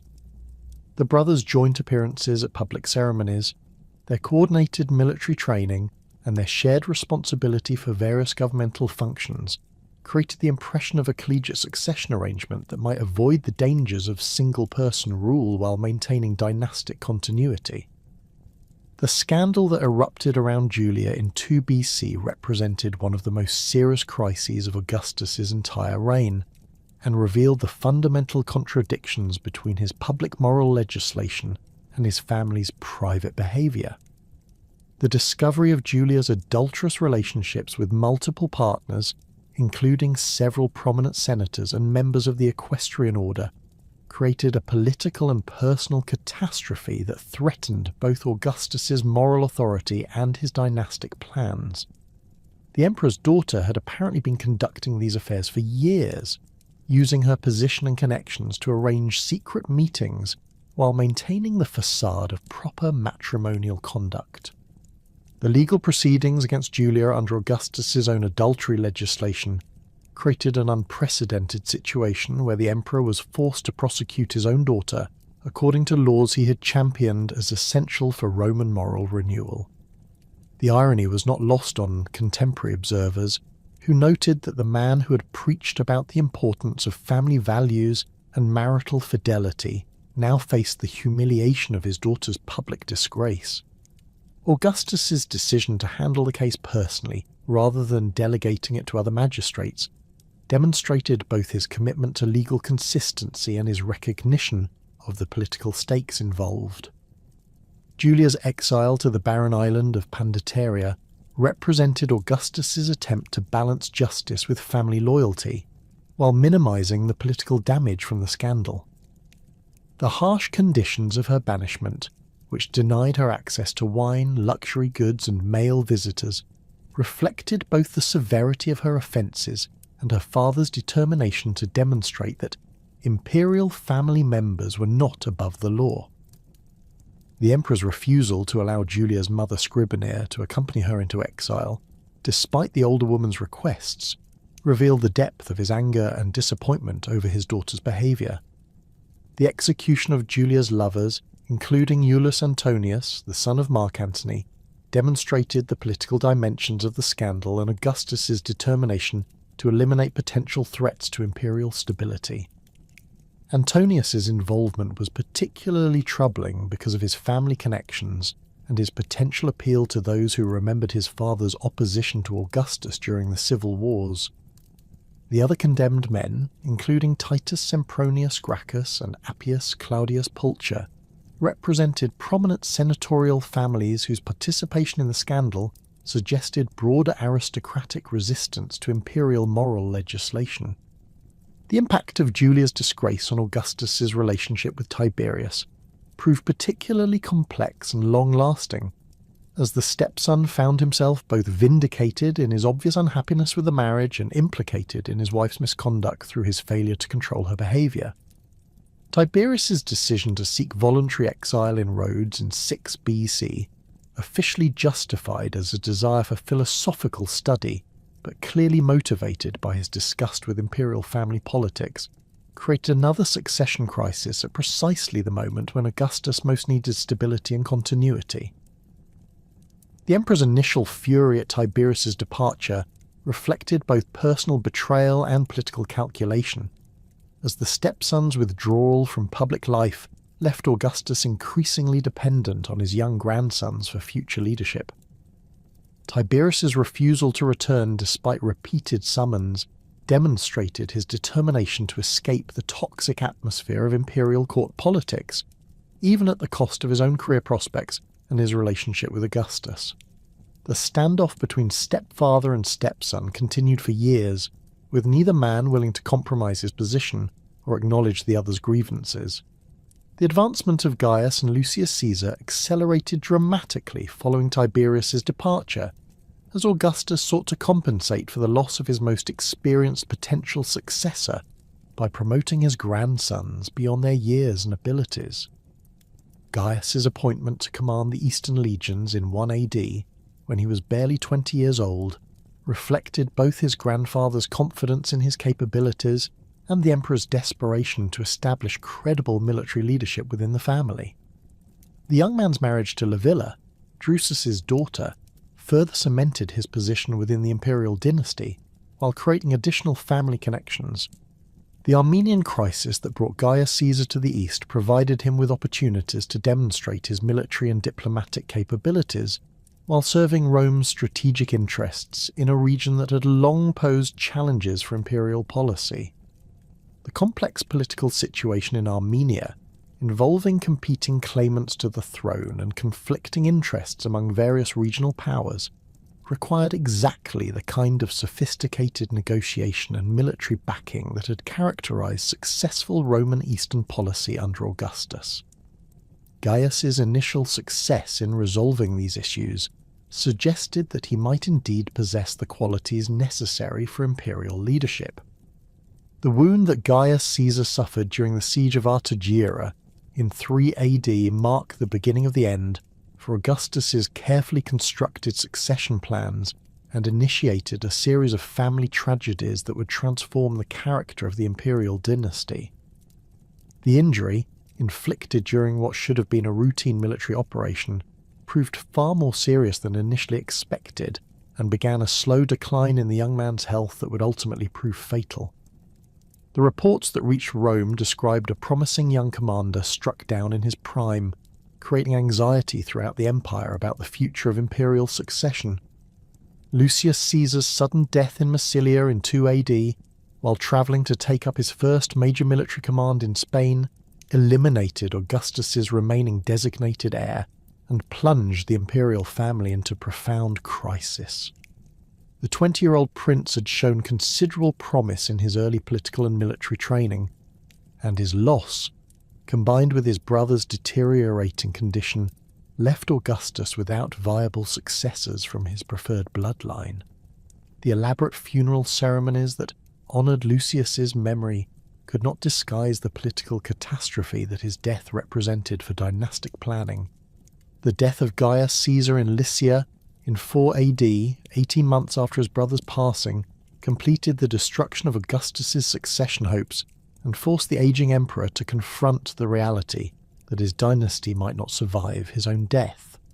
The young man's final months, spent in declining health while attempting to complete his Eastern mission, demonstrated both his personal courage and his commitment to duty despite his physical suffering. His death at age 24 eliminated the last direct male descendant of Augustus's bloodline and created a succession vacuum that threatened the stability of the entire imperial system. The recall of Tiberius from Rhodes in 4 AD represented Augustus's reluctant acknowledgement that his stepson remained the only viable candidate for imperial succession, despite their years of estrangement and mutual resentment. The negotiations that brought about Tiberius's return involved complex discussions about the terms of his reintegration into imperial family politics and his future role in governmental administration. The agreement that emerged required Tiberius to adopt his nephew Germanicus, Drusus's son, as his heir, ensuring that the popular bloodline would eventually return to imperial power, even if Tiberius served as an interim successor. The adoption of Tiberius in 4 AD marked not merely a resolution of the succession crisis, but the beginning of Augustus's final transformation from active ruler to elder statesman, a figure whose primary concern shifted from expansion and innovation to consolidation and preservation of the governmental structures he'd spent decades creating. The aging emperor, now approaching his 70th year, possessed the accumulated wisdom of nearly half a century in power, yet he also bore the physical and emotional toll of repeated family tragedies, military disasters, and the constant pressure of governing a vast empire that depended entirely on his personal authority for its stability and coherence. The administrative refinements that Augustus implemented during his final decade revealed both his attention to systemic weaknesses that had emerged during the Principate's development and his determination to create institutions capable of functioning effectively under his successors. The establishment of the Aerarium Militare in 6 AD represented perhaps his most significant institutional innovation of this period, addressing the persistent financial challenges involved in maintaining professional armies while providing discharged veterans with the rewards and security they had been promised during their years of service. This military treasury, funded through new taxes on inheritances and auction sales, created a sustainable mechanism for veteran settlements that removed one of the primary sources of political instability that had plagued the late Republic. The inheritance tax that supported the Aerarium Militare generated considerable resistance among wealthy Romans who viewed it as an unprecedented intrusion into their private financial affairs, but Augustus's implementation of this levy demonstrated his understanding that effective governance required adequate funding regardless of elite preferences. The 5% tax on inheritances above a certain threshold, combined with a 1% tax on auction sales, provided steady revenue streams that could support military pensions without requiring periodic emergency levies or confiscations that had characterized earlier approaches to veteran settlements. The professional administration of these taxes, handled by specially appointed procurators rather than traditional magistrates, established precedents for imperial financial management that would prove essential for subsequent rulers. The creation of urban cohorts during this same period addressed growing concerns about maintaining order in Rome itself, as the city's population continued to expand and its social composition became increasingly diverse and potentially volatile. These units, distinct from both the Praetorian Guard and the regular legions, were specifically designed for urban policing functions and crowd control during the frequent public gatherings, religious festivals, and entertainment events that characterized life in the imperial capital.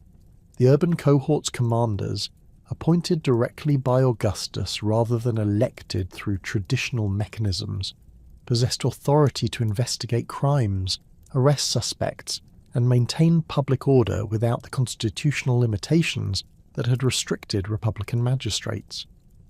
The organizational structure of the urban cohorts reflected Augustus's careful attention to the balance between effectiveness and potential threat to imperial authority. The units were large enough to handle serious disturbances, but not so substantial that their commanders might pose independent political challenges, while their recruitment from Italian veterans rather than foreign auxiliaries ensured loyalty to Roman interests and imperial policies. The cohort's barracks, strategically located throughout the city, provided rapid response capabilities, while their visible presence reminded citizens that imperial authority backed the peace and prosperity they enjoyed under Augustus's rule. The completion of the Forum of Augustus in 2 BC represented the architectural culmination of the emperor's building program and provided a permanent monument to both his military achievements and his vision of Roman greatness. The Forum's design, centered around the Temple of Mars Altor, fulfilled the vow that Augustus had made before the Battle of Philippi, while creating functional spaces for legal proceedings, ceremonial gatherings, and commercial activities that served the practical needs of imperial administration. The temple itself, constructed from the finest marble available in the Mediterranean world, housed the recovered standards of Crassus and Antony while providing a sacred space where future emperors could seek divine guidance for military campaigns and diplomatic initiatives. The sculptural program that decorated the Forum of Augustus created a comprehensive visual narrative of Roman history that linked the city's legendary foundations with its contemporary achievements under imperial rule. The statues of legendary heroes like Aeneas and Romulus, positioned alongside portraits of Republican generals and members of the Julian family, established genealogical and spiritual connections between Rome's mythical past and its Augustan present. The elaborate inscriptions that accompanied these sculptures, detailing the achievements and virtues of each figure, provided visitors with educational materials while reinforcing imperial propaganda about Roman superiority and divine destiny.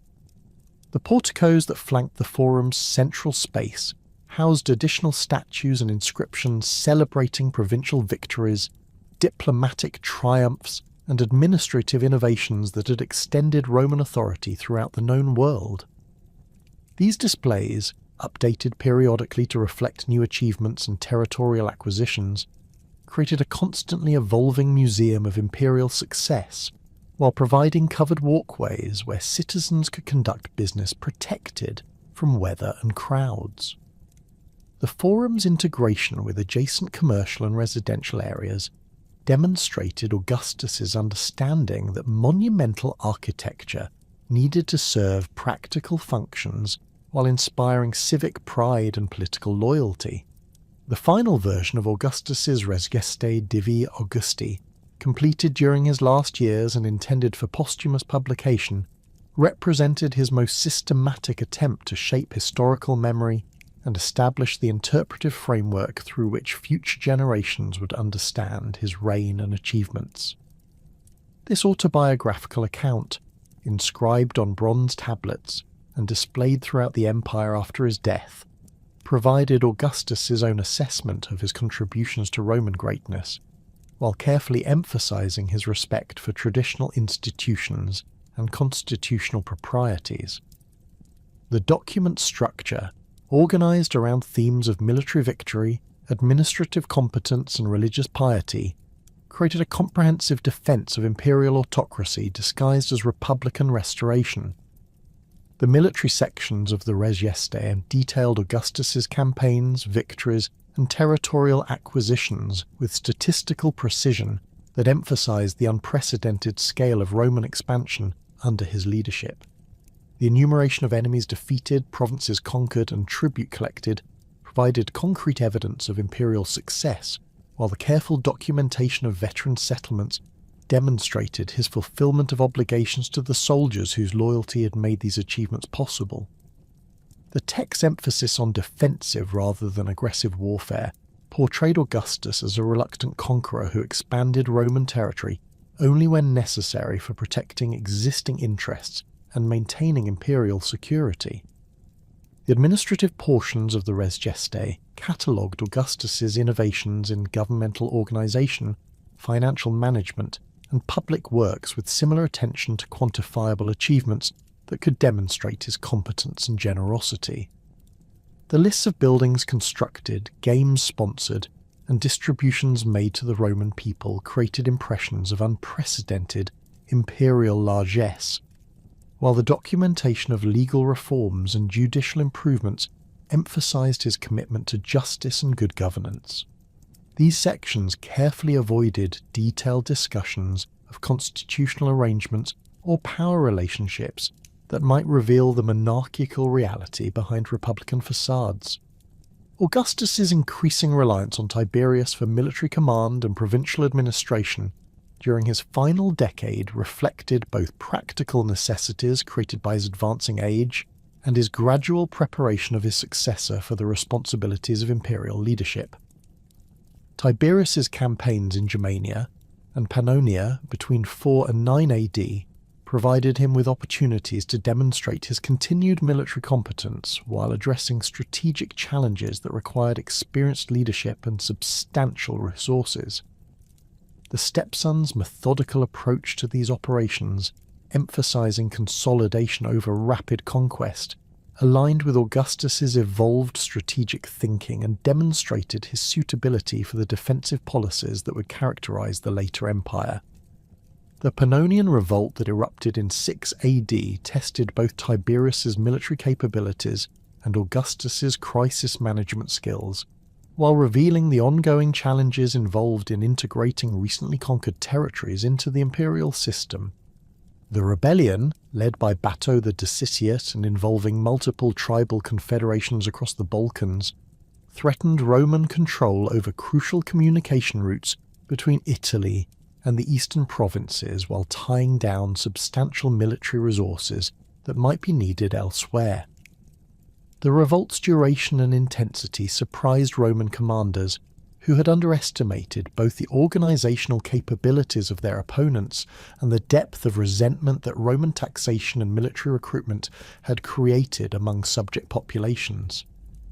Tiberius's systematic suppression of the Pannonian revolt, accomplished through a combination of military pressure and diplomatic negotiation, demonstrated his maturation as both a general and an administrator while providing Augustus with confidence in his successor's ability to handle complex challenges. The campaign's successful conclusion in 9 AD eliminated a major threat to imperial security, while establishing Tiberius's reputation among the legions as a competent and reliable commander. The generous terms offered to surrendering rebels, including opportunities for military service and Roman citizenship, reflected lessons learned from earlier provincial revolts about the importance of integration rather than mere suppression. The disaster in the Teutoburg forest, which occurred while Tiberius was concluding operations in Pannonia, created the most serious military crisis of Augustus's final years and forced fundamental reassessments of imperial strategic objectives and capabilities. The destruction of Varus's 3 legions represented not only an unprecedented military defeat, but also a devastating blow to imperial prestige and Augustus's personal reputation as a successful military leader. The emperor's reaction to the news, reportedly striking his head against walls while crying out for Varus to return his legions, revealed both his emotional devastation and his recognition of the disaster's broader implications for imperial policy and dynastic legitimacy. The strategic response to the Teutoburg defeat required careful balancing of immediate military necessities with long-term political considerations that would affect imperial policy for generations. Augustus's decision to abandon trans-Rhenish territories and establish the Rhine as a permanent frontier represented one of the most significant strategic reversals in Roman history, acknowledging for the first time that there were limits to imperial expansion and that some objectives could not be achieved regardless of the resources committed to their pursuit. This recognition marked a fundamental shift from the expansionist policies that had characterized Augustus's earlier reign to the defensive strategies that would define the mature empire. The reinforcement of Rhine defences under Tiberius's supervision involved massive redeployment of military resources and the construction of fortified positions that would serve as permanent barriers against Germanic incursions. The establishment of legionary bases at strategic points along the river, connected by roads and communication networks that enabled rapid response to threats, created a defensive system that prioritised security over territorial acquisition. The recruitment of auxiliary units from Germanic tribes that remained loyal to Rome provided local knowledge and cultural connections while reducing the burden on Italian manpower resources. Augustus's final travels through the empire during his last years reflected both his desire to personally oversee the implementation of defensive policies and his recognition that imperial authority required periodic demonstration in distant provinces where local populations might otherwise forget their obligations to Rome. The emperor's journey to Gaul in 10 AD, his first extended absence from Italy in over a decade, enabled him to inspect frontier fortifications, meet with tribal leaders, and address administrative issues that had accumulated during years of governance through correspondence and delegated authority. These personal appearances, while physically demanding for the aging ruler, provided irreplaceable opportunities for direct communication with provincial administrators and military commanders. The emperor's meetings with Gallic chieftains during this journey demonstrated his continued skill in managing the complex relationships between Roman authority and local autonomy that characterized imperial administration throughout the provinces. His willingness to hear grievances, adjust taxation levels, and confirm traditional privileges showed sensitivity to provincial concerns, while his presence with substantial military escorts reminded local leaders of the consequences of disloyalty or rebellion. The balance between accommodation and intimidation that characterized these interactions reflected decades of experience in provincial management and understanding of the psychological factors that maintained imperial stability. The growing concern with securing his legacy through written accounts and monumental inscriptions that characterized Augustus's final years revealed his awareness that historical memory would ultimately determine his reputation and the survival of his governmental innovations. The emperor's personal supervision of the res gestes composition, his attention to the details of inscriptions commemorating his achievements, and his careful preservation of documents relating to his reign demonstrated unprecedented concern with historical documentation and interpretive control. These efforts reflected both genuine pride in his accomplishments and calculated attempts to shape future understanding of the Principate's origins and development. The establishment of imperial archives and record-keeping systems during this period created institutional mechanisms for preserving governmental documents and maintaining administrative continuity that would prove essential for subsequent rulers. The appointment of professional archivists, the standardization of document formats, and the creation of secure storage facilities represented innovations in governmental organization that reflected Augustus's understanding of the importance of institutional memory for effective administration. These systems enabled future emperors to access precedents, review policy decisions, and maintain consistency in administrative practices across vast territories and extended time periods. The religious innovations that Augustus promoted during his final years included the establishment of new priesthoods, and the revival of ancient ceremonies that reinforce connections between imperial authority and divine favour while providing frameworks for successor legitimacy.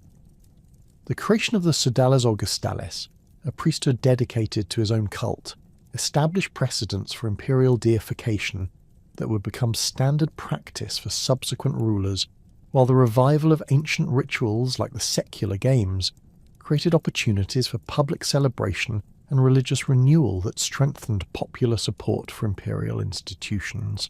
The careful choreography of religious ceremonies during Augustus's final years revealed his sophisticated understanding of how ritual and symbolism could reinforce political messages while satisfying popular desires for spiritual meaning and community participation. The emperor's personal participation in sacrifices, his attention to proper ritual procedures, and his generous funding of religious festivals created impressions of piety and divine favour that enhanced his political authority, while providing citizens with entertainment and spiritual fulfilment. These religious activities, documented in official records and commemorated through inscriptions and artistic representations, established models for imperial behaviour that would guide subsequent rulers for centuries. The gradual transfer of responsibilities to Tiberius during Augustus's final years involved careful attention to precedent and constitutional propriety, while ensuring that the succession would proceed smoothly without creating opportunities for rivals or generating popular resistance. The stepson's assumption of specific administrative duties, his representation of imperial authority in dealings with foreign ambassadors, and his increasing visibility in public ceremonies created widespread recognition of his status as designated successor, while maintaining the fiction that the Principate remained a temporary arrangement rather than a hereditary monarchy. These preparations, conducted over several years rather than implemented suddenly, enabled the imperial system to adapt gradually to new leadership while preserving institutional continuity and popular confidence.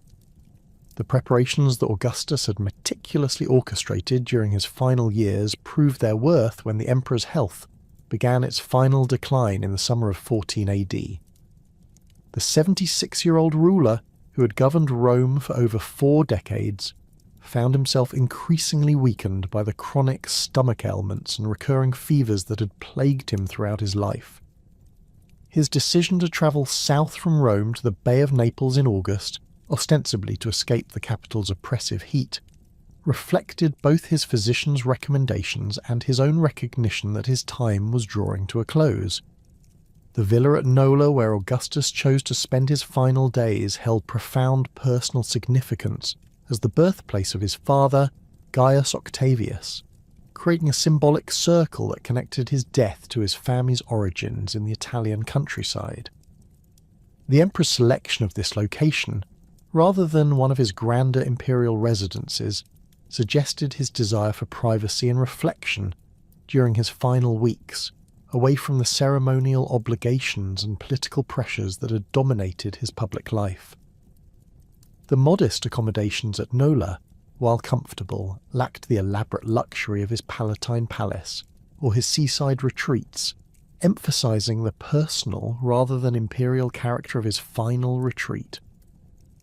Livia's constant presence at her husband's bedside during his final illness demonstrated the enduring strength of their marriage despite the political calculations that had originally brought them together. The Empress, now 69 years old and Augustus's partner for over 50 years, managed the household arrangements and controlled access to the dying emperor while maintaining the careful balance between family intimacy and state necessity that had characterized their entire relationship. Her communications with Tiberius, who was travelling back from Illyricum, ensured that the succession arrangements would proceed according to Augustus's wishes while preventing any premature announcements that might create political instability. The emperor's final conversations with family members and close advisors revealed his continued attention to governmental details and his concern for the empire's future stability, even as his physical strength ebbed away. His discussions with Livia about financial arrangements for their household staff, his instructions regarding the completion of ongoing construction projects, and his final review of military dispositions along the northern frontiers demonstrated the methodical approach to administration that had characterized his entire reign. These conversations, recorded by those present and later incorporated into official accounts, provided evidence of Augustus's mental clarity and political acumen until the very end of his life. The emperor's famous final words, reportedly asking whether he had played his part well in the comedy of life, reflected both his theatrical sensibility and his awareness of the performative aspects of imperial rule that had defined his career.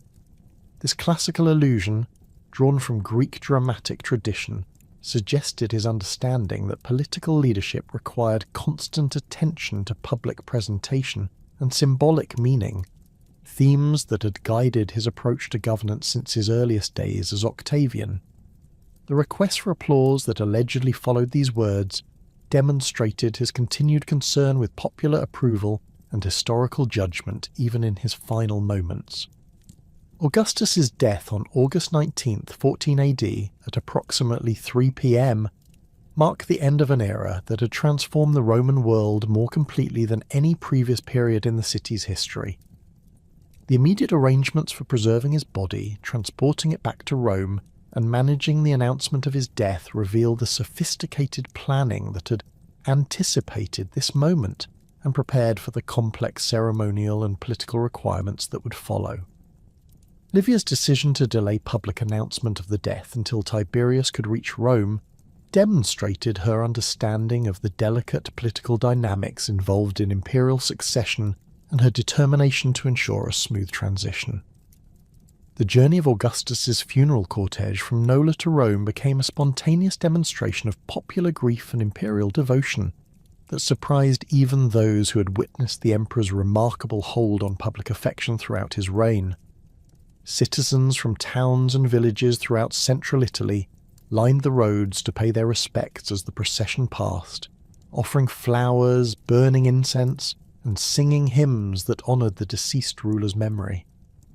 These unscripted displays of mourning reveal the genuine emotional connection that ordinary Romans felt toward Augustus, transcending the calculated propaganda and ceremonial manipulation that had characterized much of imperial public relations. The elaborate preparations for Augustus's state funeral, conducted over several days in September 14th AD, created the most magnificent ceremonial spectacle in Roman history and established precedents for imperial funerary rites that would be followed for centuries.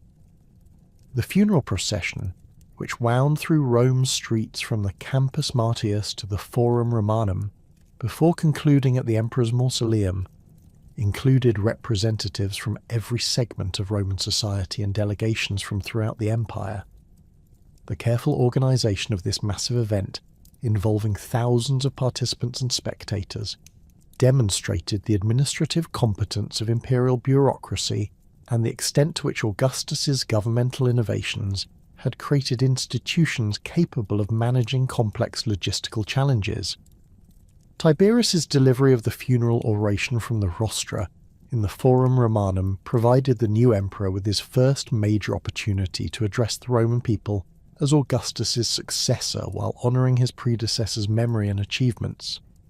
The speech, which lasted for several hours and covered Augustus's entire career from his early struggles during the civil wars through his final years as elder statesman, emphasized themes of continuity and stability that were designed to reassure citizens that the imperial system would survive its founder's death. Tiberius's careful balance between personal grief and political necessity, between praise for Augustus's innovations and respect for republican traditions, revealed his sophisticated understanding of the rhetorical and symbolic requirements of imperial leadership. The cremation ceremony that concluded Augustus's funeral created one of the most memorable moments in Roman religious and political history, when a senator named Numerius Atticus swore under oath that he had seen the emperor's spirit ascending to heaven in the form of an eagle released from the funeral pyre. This dramatic testimony, whether genuine religious experience or carefully orchestrated theatre, provided the essential witness required for official deification and enabled the Senate to declare Augustus a god, with the full support of traditional religious authority. The transformation of the deceased emperor into Divus Augustus represented both the culmination of his lifetime accumulation of religious honours and the establishment of imperial cult practices that would become central to Roman political culture. The Senate's formal decree of deification, passed unanimously in the weeks following Augustus's funeral, created the legal and religious framework for imperial worship that would extend throughout the Roman world and persist for centuries. The establishment of temples dedicated to Divus Augustus, the appointment of priests to oversee his cult, and the integration of the imperial worship into existing religious festivals represented systematic innovations in Roman religious practice that reflected the monarchy's complete triumph over republican traditions.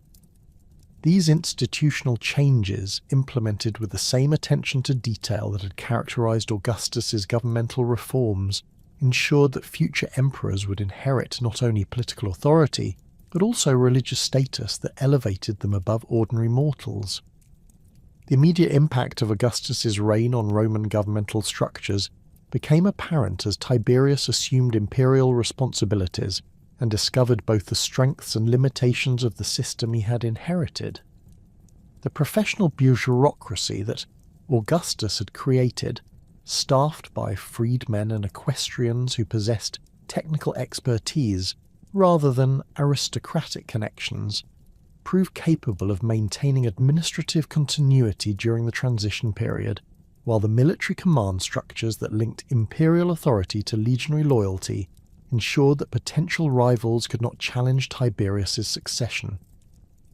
The financial institutions, particularly the aerarium militare and the various provincial revenue systems, provided adequate resources for governmental operations without requiring immediate policy changes or emergency measures.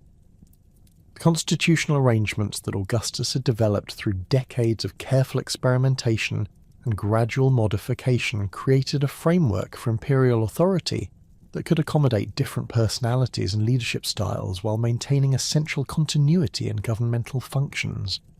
Tiberius's assumption of tribunician power, proconsular authority, and the various other offices and honours that had defined Augustus's position proceeded smoothly according to established precedents, demonstrating that the Principate had evolved beyond dependence on its founder's personal charisma and political genius. The Senate's cooperation in these transitions, while perhaps motivated more by necessity than enthusiasm, indicated that the aristocratic class had accepted the reality of monarchical government and learned to work within imperial institutions. The cultural transformations that Augustus had promoted throughout his reign continued to influence Roman society long after his death, creating lasting changes in literature, architecture, religious practice, and social values that would define imperial civilization for centuries.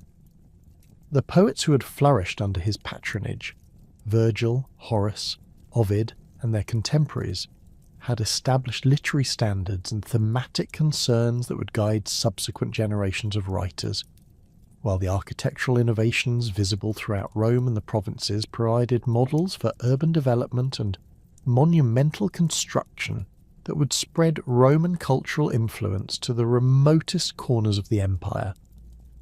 The Pax Romana that Augustus had established through his military victories and diplomatic settlements proved remarkably durable, lasting for approximately 2 centuries and creating conditions for economic prosperity, cultural exchange, and technological advancement that benefited populations throughout the Mediterranean world. The frontier defence systems that he had established along the Rhine and Danube rivers, the client kingdom arrangements that managed relations with neighbouring powers, and the provincial administrative structures that balanced local autonomy with imperial oversight created a framework for peaceful coexistence that enabled trade, communication, and cultural development on an unprecedented scale. The demographic and economic changes that occurred under Augustus's rule continued to reshape Roman society throughout the imperial period, creating new social classes, economic opportunities, and cultural identities that transcended traditional distinctions between Romans and provincials.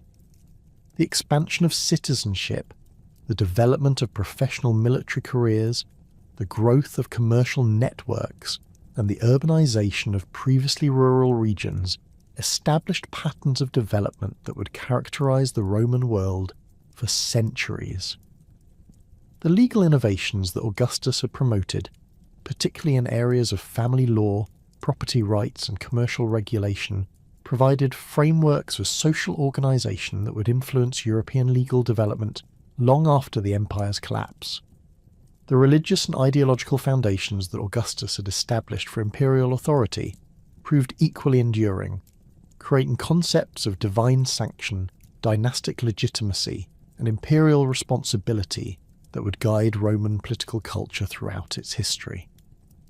The imperial cult, the emphasis on traditional moral values, the celebration of Roman military superiority, and the integration of diverse religious traditions into a coherent imperial ideology provided psychological and spiritual foundations for political loyalty that transcended mere administrative efficiency or military compulsion.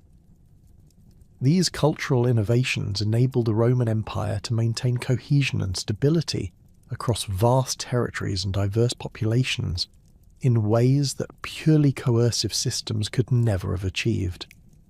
The historical assessment of Augustus as one of history's most successful political leaders rests not merely on his military victories or territorial acquisitions, but on his remarkable ability to create institutional structures that outlasted his own lifetime and provided frameworks for governance that adapted to changing circumstances while maintaining essential continuity. His constitutional settlement, despite its apparent contradictions and deliberate ambiguities, proved flexible enough to accommodate the different personalities and capabilities of subsequent emperors, while preserving the essential elements of effective administration and political stability. The longevity of Augustus's governmental innovations, which provided the foundation for Roman imperial administration for over 500 years, demonstrated his profound understanding of the relationship between political authority and social stability, between innovation and tradition, between personal power and institutional legitimacy. His success in transforming a chaotic collection of competing warlords and fractured territories into a unified empire governed by consistent laws and administered by professional bureaucrats represented one of the greatest achievements in the history of human political organization. The legacy of Augustus extended far beyond the boundaries of the Roman Empire to influence the development of governmental institutions, legal systems, and political concepts throughout subsequent European history.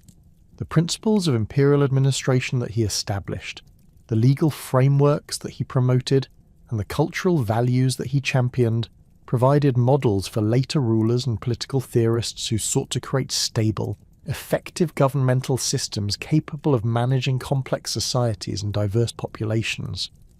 Augustus died having fundamentally altered the trajectory of human civilization, transforming the chaotic world of the late Roman Republic into the ordered magnificence of the early Roman Empire. His reign marked the transition from an age of perpetual warfare to an era of unprecedented peace and prosperity, from political fragmentation to administrative unity, from cultural provincialism to cosmopolitan sophistication.